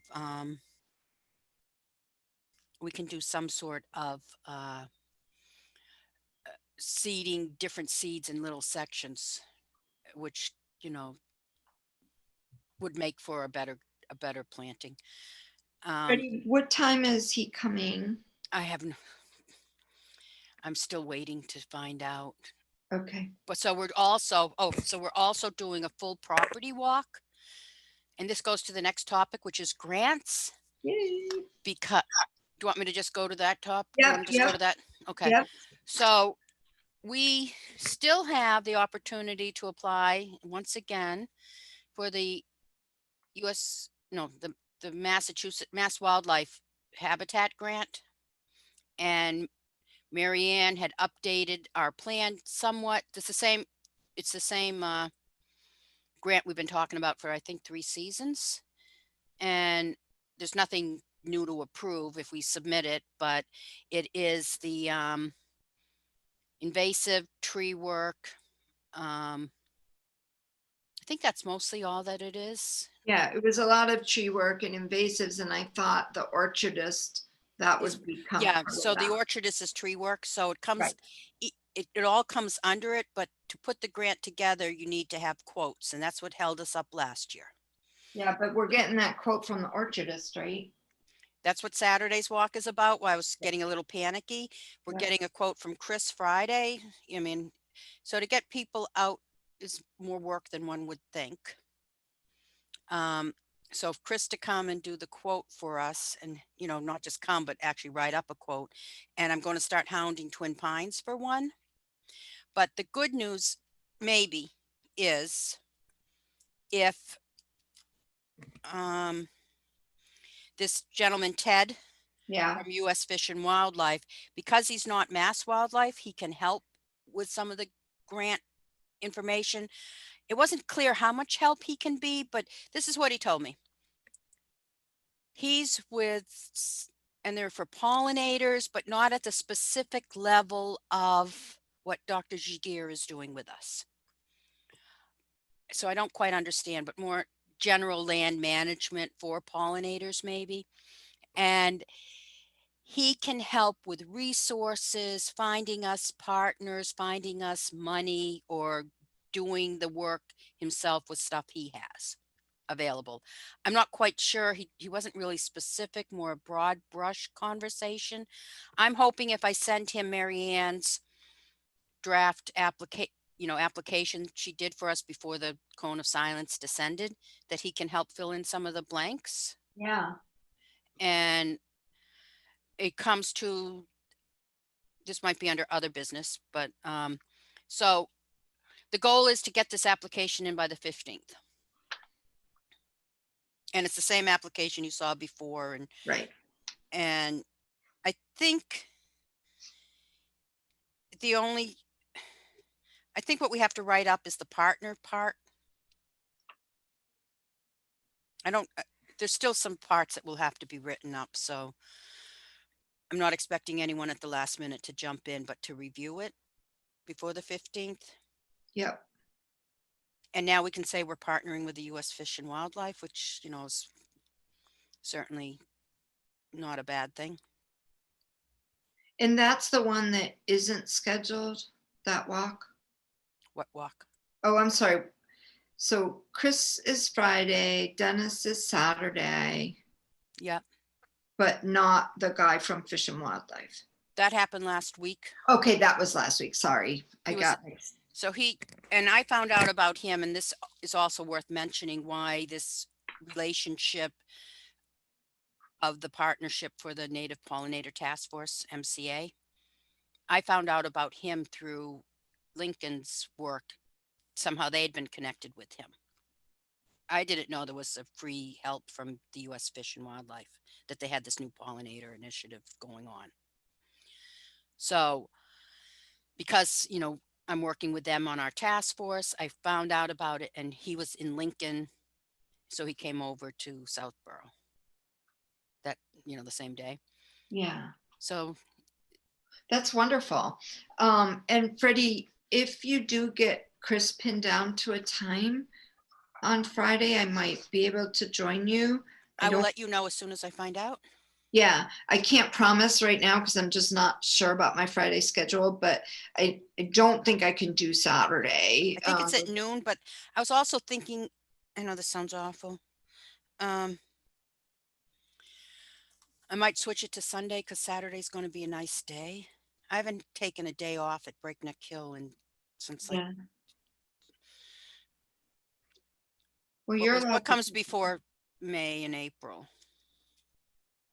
March. Well, that means it's time. So I'm going to see, I'll see if because he said he was available Saturday or Sunday. And I said, Saturday's supposed to be a nice warm day. Anyhow, you don't care about my personal plans, but, Of course we do. yeah, so I'll tell you definite, and I'll send it out to the whole committee if anyone wants to come. But with Chris, it's more of a real kind of a grunt day, not a look and see day. Right. You know, we already know all the stuff. He's got to write it out. Like, remember we found the big, the source of all our Yeah, the bottom all of, mother. Yeah. so sort of hoping to come up with a coordination between what he's doing and what Twin Pine will be doing. Because some of Twin Pine said they could, and this gets more destructive, you know, if you cut a tree, it's less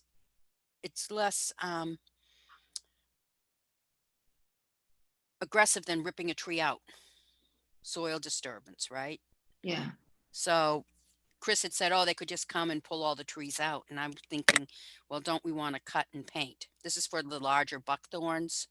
Yeah. Depends on the equipment.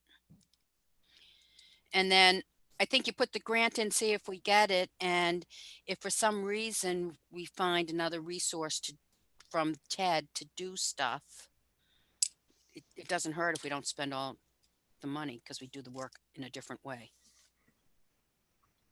Right. And then if we go on to grant, are we on grants? Yeah, we've been on grant.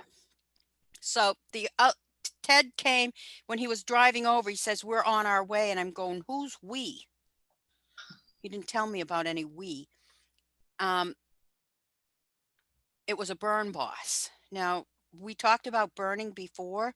And had I mentioned that Massachusetts lost the only burn boss? Yeah. Do you know what a burn boss is? I don't, but you have to have one Right. to run a program, right? Right. And so the guy that used to do it left, and this is a new guy who used to work for him, and he's got all his accreditation. He doesn't run the burns, but what you have to have before you can have a burn is you have to have a burn plan. Having a burn plan, you don't have to implement it, and they're usually good for like 5 years. If you don't use them right away, you might have to look at them again, but it looks at breaks and, I don't know, wind, you know, slopes, and, you know, how you would do different sections. I have no idea, but if you want to even consider it, you have to have one. But they're $4,000. And For how long? that day for the What? event? It's 4,000 for the event? No, the events are $10,000-$20,000. Yikes, What's the 4K for? I The missed. plan. Oh. that's a lot of money. It's not cheap. But I'm just throwing that out there because I just heard that. There's no way we would be paying for that ourselves. So the $4,000 for the plan allows you to apply for a grant. Okay. And who noticed last year, all of Mass Wildlife's, the majority of them were for burns. Yeah. It's gaining popularity, I think, not because it's a fad, but because it works and it has other benefits, and because we haven't allowed these burns that normally happen. So we're losing a certain type of habitat and plants that are dependent on it, and the wildlife habitat that they use are also not the habitat, the animals are becoming more troubles, not just insects. And remember when I first mentioned burn, and Dr. G. Gear was like a little freaked out and like we were going to kill all the bees Yeah. nesting. Yeah. Guess who out of the blue texted me today and said, Freddie, have you, are you interested in doing a burn? And so he said, for, all the reasons we've been told. It was Chris Bulow from Natural Heritage who first brought it up to us. And separate from him, now we've got the U.S. Fish and Wildlife saying it. So I think what I'm asking, I would need more information, but I don't want to ask someone to send us information on creating a burn plan if we're not interested in it. And I believe, based on our funds available, that we have available the money to fund that this year. The grant doesn't fund the burn plan. But I'm not sure if we agreed to it tonight, that I didn't ask Ted if U.S. Fish and Wildlife will fund it or not. Well, we've talked about it before, and I know we had a vote before to support looking more into it. So I guess to me, it just seems so beyond, like it's like such a big deal. Would it ever get approved on that property? I mean, it's not like the property is remote. I mean, it's just that there's houses. I don't know, like, could it, I get that it really works and stuff in terms of a management technique and whatnot, but I guess I just don't understand how it's done safely, and I guess that's why you do a plan. I suppose you could hire someone for the plan and ultimately decide, yeah, there's no way to do it safely there, right? So, well, let me step back. The fire chief was interested in it for safety reasons. We're getting a lot of duff up there. Oh. So he doesn't know much about burning per se to do the burn. So you don't do the burn. You don't hire your local fire department. Right. No, I get real that it's a specialized thing. My understanding when I raised the issue about the houses is that they do it in tighter quarters than we have. And that if I thought we already agreed to investigate and we were in favor of considering it. Oh, yeah, you're right. We voted on that, I think. So you can't move forward without a burn plan. Doesn't mean you have to do it. And then I'm not interested in doing all the outreach and everything if we're not moving forward on it. Right. And certainly we don't want to start doing any of that unless we're going to. It's like, what comes first, the chicken or the egg? Well, SVT has also told me that they had way less, and they did it in Sudbury, I think, way less resistance than she expected when they did it. Wow. And down the Cape, they're doing it all the time. Wow. And whoever would work with us to do it, if we did it, and we wouldn't do the whole property, of course, would help us with whatever PR we need to do. and outreach and all of that. That So, becomes part of the plan. I don't know if it's part of the plan. I don't really know. I didn't investigate what's in the plan Yeah. until we talked, because Yeah. it Well, isn't. I'm in favor. I didn't mean to imply I wasn't. I was just conveying it seems big. And I'm not here to be the only cheerleader for this. I keep hearing about it. I keep hearing people say they get great results. It's also about soil. It's not just about the plants and the animals, you know, so it's the soil, then it's the plants. A lot of the plants we're losing that are, you know, you've heard, I'm sure you've read the news that we're losing our plants now. Our trees too. No, plants, trees too, but plants. Yeah. Just like the 50% of the backyard birds, you Yeah. know, there's consequences to what we do and what we don't do and what we don't allow to happen. Like we don't allow fires, right? So if we have all the, you know, the head of natural heritage and the head of, you know, not head, but a big player at US Fish and Wildlife and somebody at Mass Wildlife and others saying this is a technique that you should do, I think it's worth investigating, but I personally want to know more, but I don't want to shut us out of using it as a technique because we're behind the scenes. Not behind the scenes, but we're behind the. So the question is, should we move forward in investigating doing a burn plan? Yes. Jenny? So what do you mean by that? Like talking to the person more, or actually? I guess I definitely have, I guess, some of the same, I guess, comments as Joyce. Like ecologically it sounds really cool. I don't know. I am wondering like who we would need permission from in town. And yeah, and I guess I am concerned about, yeah, what kind of resistance we might get.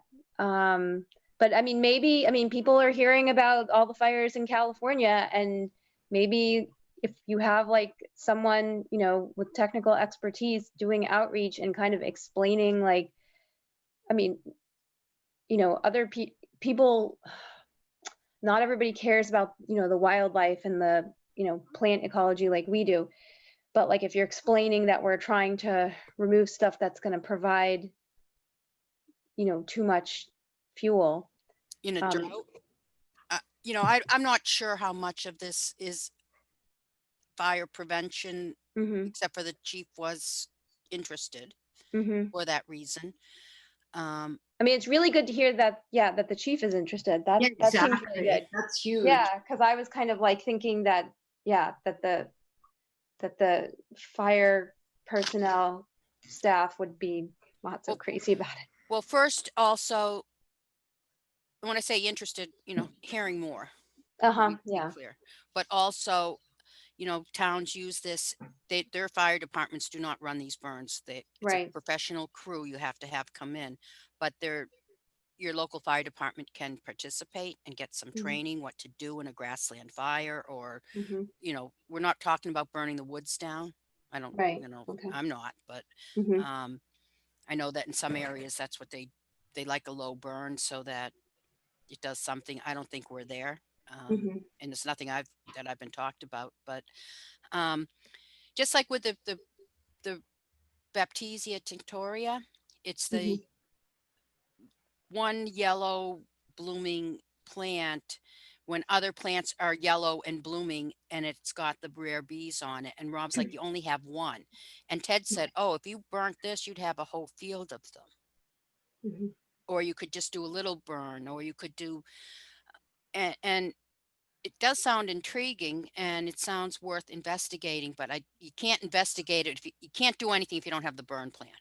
And I'll say this, we have one burn boss in the state who came to Breakneck Hill. And I kind of think that there's a lot of people backed up who are going to be looking for burn bosses now that statewide people are looking to do this. And he may not always have availability to write a plan for every community in the state that wants one. So So by moving forward, do you mean like basically committing to spending $4,000 to ask him to write a burn plan? Is that what you mean by moving forward? I'm going to put it in 2 parts. Commit to having him give us the information on what would be so we can see what's in a burn plan. I don't know what's in a burn plan, right? Mm-hmm. But also committing to say that we're interested in looking into having a burn and having a burn plan so we can do it down the road, and to share that with Ted at US Fish and Wildlife to say, can you fund the burn plan? So being committed to having a burn plan created for us if somebody else will fund it. And if Ted doesn't say, yeah, I can do it for you, then say, can we get more information to see how we could fund it? Or for us to decide, if that makes sense. Yeah. I think there's a different level of commitment if somebody else is going to pay for it and then we just have it, it's on the shelf, right?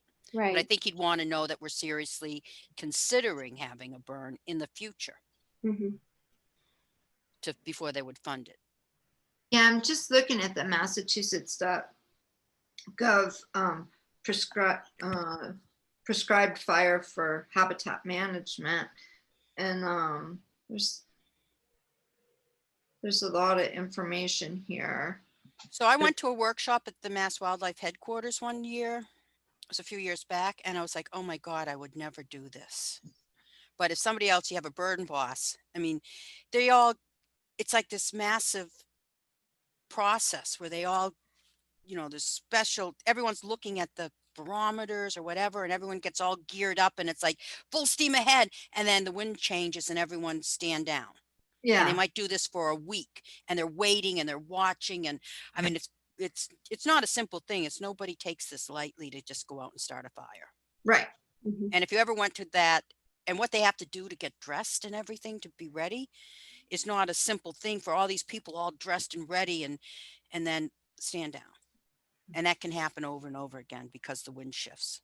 And it's not just the wind, it's is it the barometer, the pressure? There's a lot of technical stuff beyond my knowledge right now. I just really appreciate the name Burn Boss.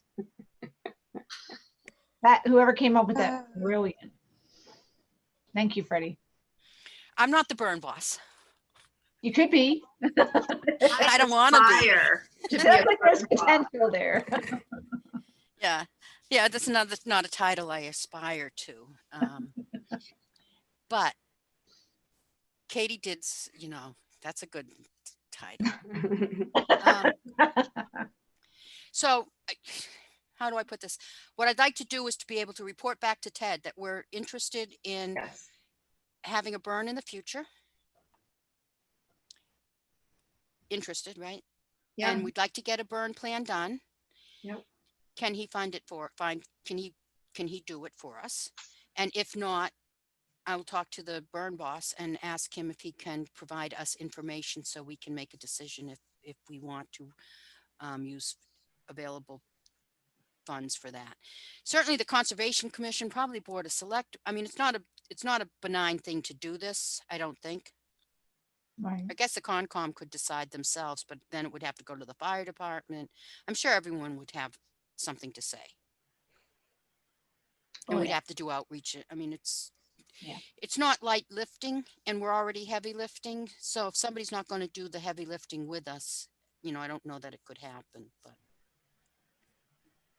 I don't want to be sitting here wishing we'd burned in 5 years. Right. And I've It also, feels like a plan to have set up and ready, and as we see what funding we're going to be getting and whatnot with grants. right. This has nothing to do with this year's grant, though. I understand. Yeah. And knowing that Lincoln's already applying for it, Lincoln.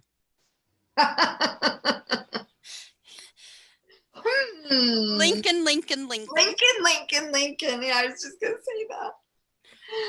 They do amazing conservation work in Lincoln and have a bigger budget than we do. And we do amazing work in Southborough with a much smaller budget. So We punch above our weight. I like that expression. I do do too. I'm writing I that do too. I heard it in my professional life at one point, and I was appreciative of it. Yeah. Small but mighty. Oh, That's great. Is there anything else? on grants. What's your percentage, Jim? 10%. Not bad. So I wasn't Freddie, you'll worried. go ahead. Freddie, you're going to go ahead and go to the next step and tell them we're interested and get a lot more details and find out who else in town might want to stick their finger in this. And No, I'm not then doing come any back. of that. Right? Oh, you're not? No. Oh, At this point, we're looking at a burn plan. You know, plans. Most of them go on shelves and are never looked at again, right? yep. That's not the intention for going to this level, but my goal is to find out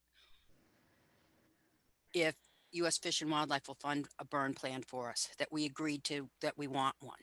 We can say we agree we want a plan, right? Yeah. Yes, but I would That's- hate to get into a situation where we spend $4,000 on a plan and selectmen say no, or conservation says no, or the fire department says no. Does that make any sense? Nope, because until we get a plan, we don't know what we're up for. So let me just step back. The goal is to say we're interested in having a plan. We get the plan if U.S. Fish and Wildlife's just going to, it's a different person who does the plan than U.S. Fish and Wildlife. If they can just fund it for us somehow, find out about that, right? That's the first step. Second step is I don't think anyone funds the plan. You have to commit to yourself. So get information from the burn boss, what goes into a plan, because we don't know. I'm not going to buy some, commit to buying something we don't know what it is, right? So have him give us information to look at, and then we can decide whether we move forward with it or not. Right. The only thing to move forward with right now is just in case Ted from U.S. Fish and Wildlife says, yes, I have funding available to get you a burn plan.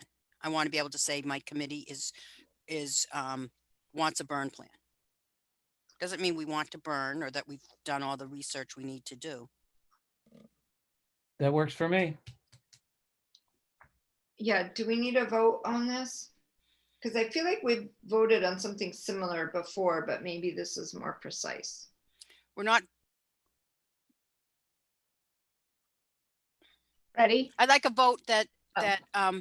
I can ask Ted if he can fund a burn plan for us. And then if he can't, I'll come back with more information from the burn boss. Is that putting it in a nutshell? Yeah. Okay. Yeah. Do I have a second? I second the motion. This is Jenny. All in favor? Jim? I'm in favor. Kat? In favor? Jenny? In favor. Freddie? In favor? And I am also in favor. The motion passes. So Freddie, you can proceed on that. And Jim, can the minutes show we're not trying to avoid communicating with the Conservation Commission and the selectmen? We're just not at that stage yet. Correct. I got it. I mean, what would we tell them? We don't really know what it's all about, but we want to do it. No. Yeah, we definitely need to know what the plan involves, and so. Yeah. And they would want to know that too, so. Well, I don't think we need their permission to get the plan. Right. Oh, no. That's just us figuring out what would be required to do a burn, I think. Yep, especially if somebody else is paying for it. Yeah. Which isn't likely, but let's figure that out, okay? All right. Anything else on that, or can we move to other business properly before the committee? I'm done on that, but I have other business. Okay. It goes back under grant. There's that,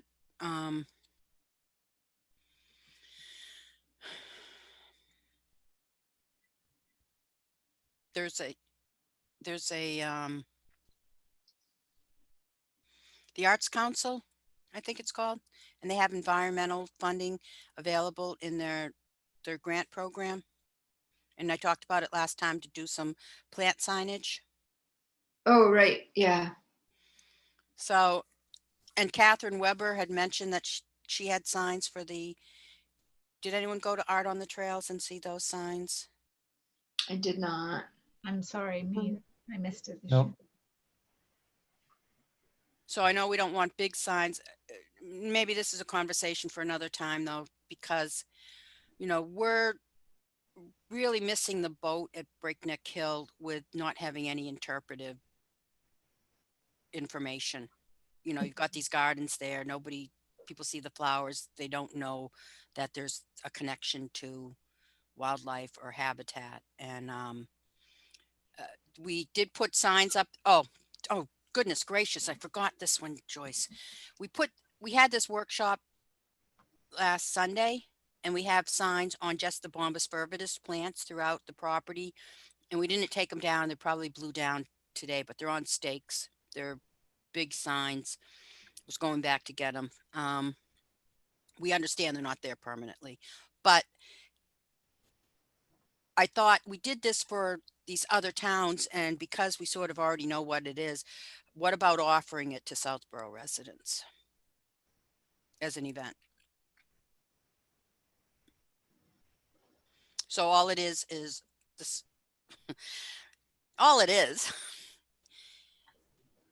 offering to have a talk at the Ecology Garden, what it's all about, and then going over and looking at the other pollinator gardens, and doing that on the weekend of not this weekend, the following weekend.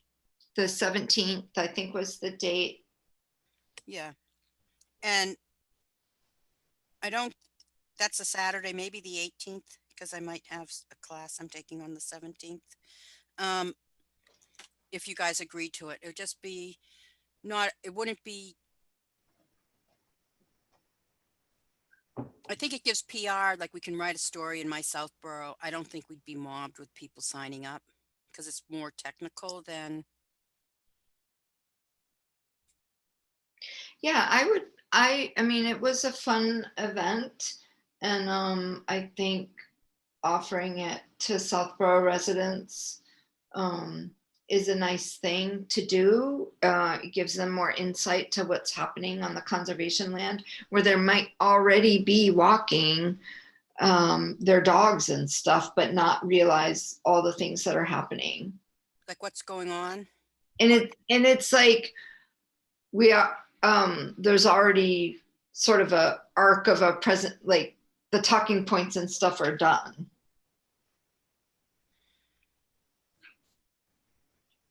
So it wouldn't be hard to just, we have the Open Space Commission paid for some signage that's on a what do you call it, a sandwich board type thing. yeah. I got from that giveaway. Instead of the shed, there's a Facebook group, if you didn't know about it, to give your stuff away and get stuff if you want it. So I got that. It's where the umbrella stands and stuff and a one wheelbarrow came from. Yes. So I put it on my Southborough. I don't think I need to put it anywhere else. I might put it on a few Facebook groups actually, because it gets the information out that we're doing good stuff, good science.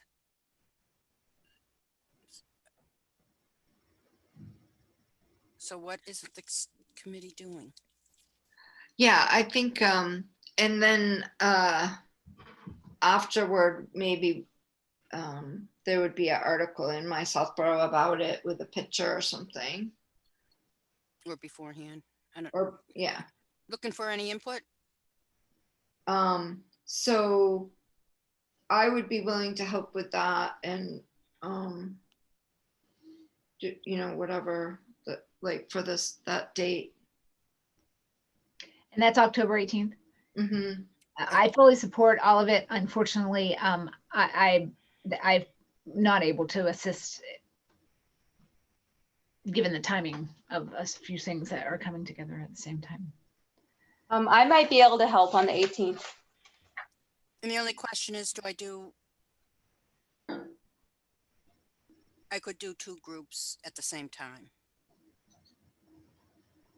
We still come into the coronavirus stuff. So if we got more than 12 people, you mean? Yeah. I don't understand why, like, some events outside, I'm seeing people are having 50 people. I looked into And that, I'm limited Freddie. at 12. Why me? I looked into that, Freddie, and I was like, what is this 50? And I know Governor Baker just changed something a week or more ago. And I don't know. I couldn't find anything last night. Like, I thought it should be really clear that, and I just couldn't. So I don't know why there's outdoor gatherings of 50 or more, but we're restricted to 12.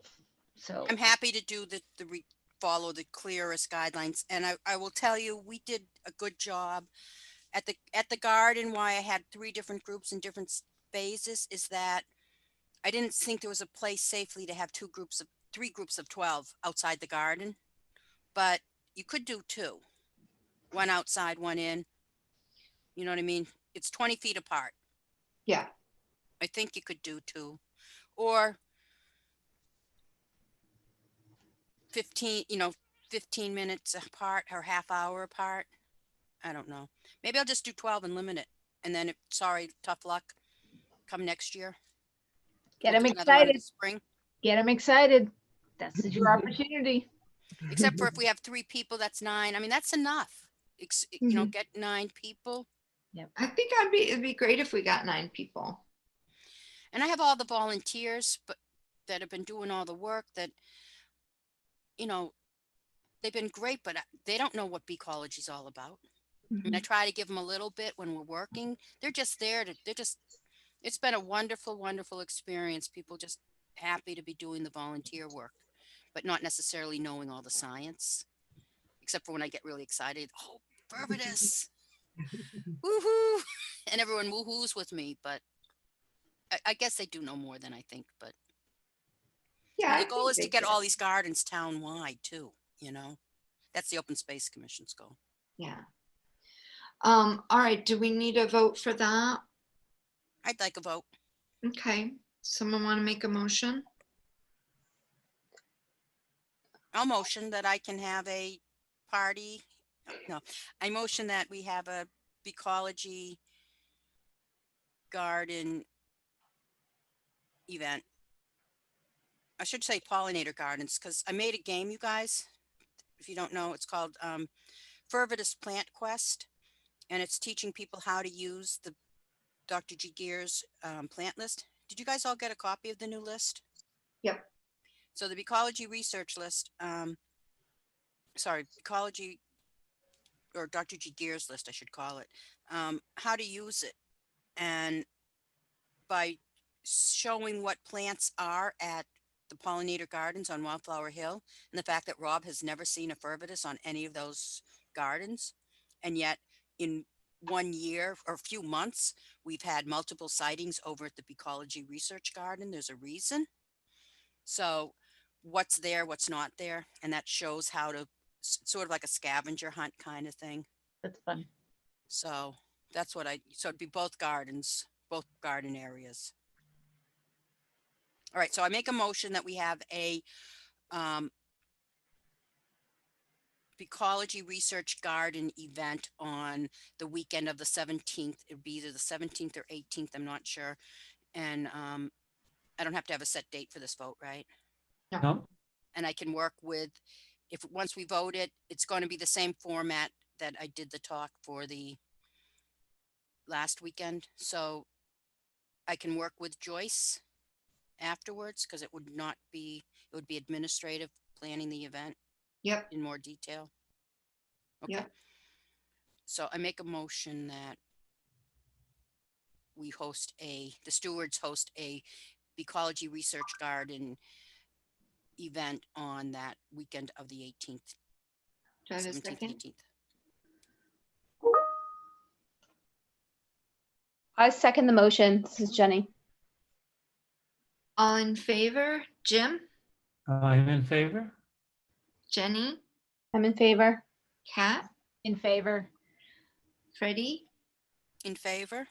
And I am also in favor. The motion passes. Can I make another comment? Being well aware that as COVID numbers change, that we may not have this event. Right. I mean, everything is sort of got the asterisk, right? Yeah. The COVID asterisk. Right. Oh. And just to clarify, the hikes are off if it rains. That's so there's no second date for that. It's just unfortunate. But I think this can be rain or shine, Joyce. Well, people don't like to stand in the rain, though. speak for yourself. All right. So, and Kat, can you help me figure out how to do an Eventbrite? I would love to, Freddie, but I have something going on next week that might take me out for a little while. So All right, I can get somebody else to help me. I don't know that I can, but it might be a quick tutorial. I could teach you how to fish if you'd like, if you feel like that would work, or if you wanted to volunteer someone, I could perhaps do something like that. You know, I don't want to say no because it's obviously I have an issue saying no, but I have to pull back a little on this because I just my plate is really full. Okay. No, I'll find another way. Thank We you. just did one. I can ask my tech guy maybe. While we are still on, are we kind of done with that subject? Yeah. Okay. While we're still on other business, it occurred to me I should probably take out the no spray signs, right? Like there's no reason to keep them up any longer, I don't think. When do they stop spraying? Because I just recently saw a map that showed all the red for triple E. Well, that would be, I don't think we would have a choice in if we get sprayed for No, triple I E. understand that, but is that the only kind of spraying that's happening now? Like the routine spraying is done. Oh. Is the Central Mass Mosquito Control Project done with that kind of spray? That Yeah, contract's over? the normal, like the ones that the residents request, I think that ends September 1st. Okay. So can that go in the shed? Where are we storing those signs? They were were at in Jenny's Jenny's shed. What? Jenny? They were at your house, right? Yeah, they were in Jenny's shed. It's fine. They can live there again, unless we find a space for them. Yeah, I'd say take them out. Yeah. Okay. Do you need help? I'm sure I Jeff can't. can probably help me. And like the one that's really mangled, like should I trash it or? No, it still can be red. Okay, as long as it can still be red. Okay. That's my take. Yeah, Anyone I would else? agree. Okay. We spent money on those. Let's try and use them unless they're really, really unreadable. Really bad. Yeah. Okay. I had one other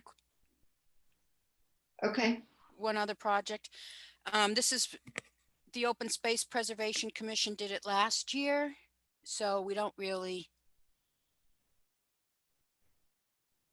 need stewards. I mean, it's public property, but we did a seed collecting workshop, remember? And then we Yeah. did seed sowing, and then I don't know how to handle it for, two questions. I don't know how to handle it for, with COVID, like we might do a Zoom instead of at the library, the collections in person, but it might be individuals or again, you can still have these small groups separated. I don't think Ellen is not interested in doing, I shouldn't say, she's changing her business model. And, she's not interested, she doesn't like driving all the way an hour to come down here. She's staying more local, but she's sort of committed to us because we're so awesome. So I might get her for another workshop or two, but just so you know, so she's starting a native plant nursery Oh, great. and focusing more on that than coaching or giving workshops. But the thing I was thinking we could do, like, how remember how much fun we had on those, Jenny, at your house, and then then at the workshop at the library. And I don't even realize how it all goes, except for maybe we could do it. I was thinking what if we had tables at in the research meadow, which is kind of flat, and had people separated there, separating some of the seeds. I just wanted your input on that. Like, I don't even know how you would get the tables there, and then you have to sanitize, and or I don't know anything how that would work, but also if we collect seeds, how would we distribute them? All of those things. But so why am I even talking about this during the pandemic? The biggest thing we're finding with the plants on Rob's list is getting them. People sourcing them. It's very difficult.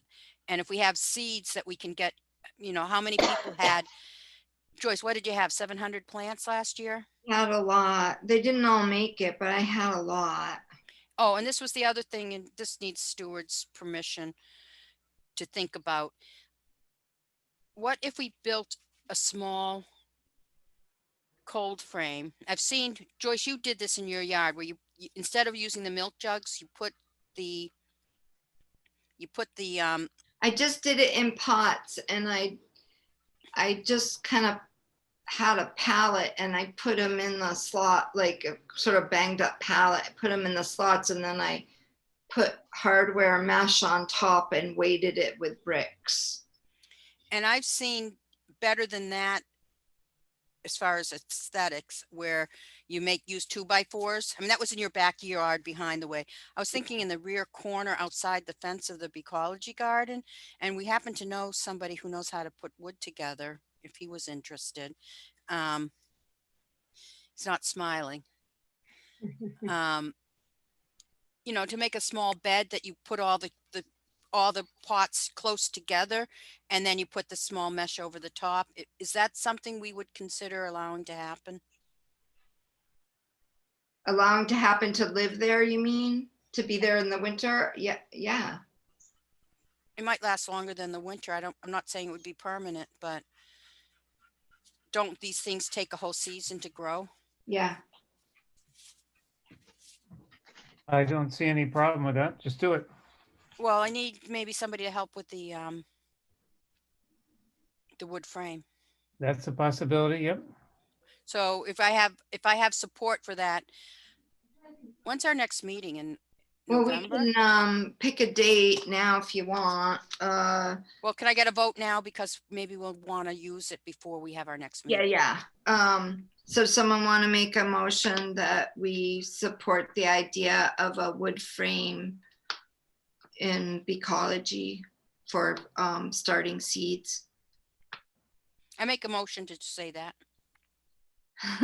Is that called so moved? So moved. So moved. In a second. I second. Thank you, Kat. All in favor? Jim? I'm in favor. Jenny? I'm in favor. Kat? In favor. Freddie? I'm in favor. And I'm in favor. The motion passes. So we can, we can definitely do that. And it something more aesthetically pleasing, because it wouldn't live behind my shed, is not a bad idea. One final comment. The botanists found skullcap in the wetlands, which Rob was very excited about, and but he found one plant, and Rob couldn't find it, so it was still within our budget to have him come back. And one of the things is he lives out in Western Mass, and you have to pay his travel time, but he was coming back from Nantucket, so I didn't have any travel time, and he had his partner with him, or his wife, I'm not sure, and so they both spent like 2 hours in the wetlands for us and flagged 25 plants and collected some seeds for Rob to give to Dan Jaffe to grow, and we'll get some of those plants. But because they're flagged, we can collect some more seeds and grow some of them ourselves. Oh, that's great. So it's another addition to our plant collection beyond just in the wetlands where we can't see it. So it's exciting news because, now Rob can survey because he couldn't find them, and we can collect seeds. I'm always excited. These little baby steps make differences, just like the monkey flowers. Oh, I collected some seeds from monkey flower that Dan Jaffe's growing. If you don't know who Dan Jaffe is, That's great. he's at Norcross. And then we get free plants back. Yeah, that's terrific. About not only the patch of monkey flower, but that you got the seeds. That was certainly a big point of my portion of the talk for that event this past Sunday. I made a big point of the space we made by getting rid of some loose strife and the success with monkey flower. So Amber Carr was there. I don't know if you guys remember Amber. Yep. She did our plan, and she did. Yep. She was with Audubon. Now she's with the town of Framingham. So it was nice seeing her again. Oh. I'm telling you what we're doing here. We had people, did I already mention this, from Newburyport, who drove to Southborough on a Sunday, from Marshfield. This is, we're on the map for people who we're care on the about. map. Southborough, Lincoln. No, Lincoln's great. Lincoln's great, but Yes, Lincoln's great. But it was Southborough, and yeah, it was a big successful event. And Amber was very helpful when I was doing my portion of the talk, because she had like good additional information that I didn't have. And some of it we can discuss later too. Might Yeah. be some other resources for us through do you remember the Suasco SISMA? Mm-hmm. Yeah. We got a grant from them once. Yep. To do some invasive removal, so we can talk about more applying for that next year. All right. Is there anything else? Because this, I know Who's going to that. crash? I'm about to. I'm down 2%. Yeah, and I know there's other things going on tonight that people are paying heed to. So, can we Make a motion to adjourn? Oh no, Yeah. we need to set a meeting. Oh. Sorry, I was too quick. Jumped the gun. Yeah, do you want to look at your calendars, or would you rather I do a canvas by email? I like the latter suggestion, the canvas by email. Me too. All right. I make a All right. motion to adjourn. I'll second. All in favor? Jenny? Aye. In favor. Jim? In favor. Freddie? Yay. Yes. Pat? In favor. And me too. The meeting is adjourned. It is 9:12. Good night, everyone. All right. Night. Good Good night. night. Bye. Bye.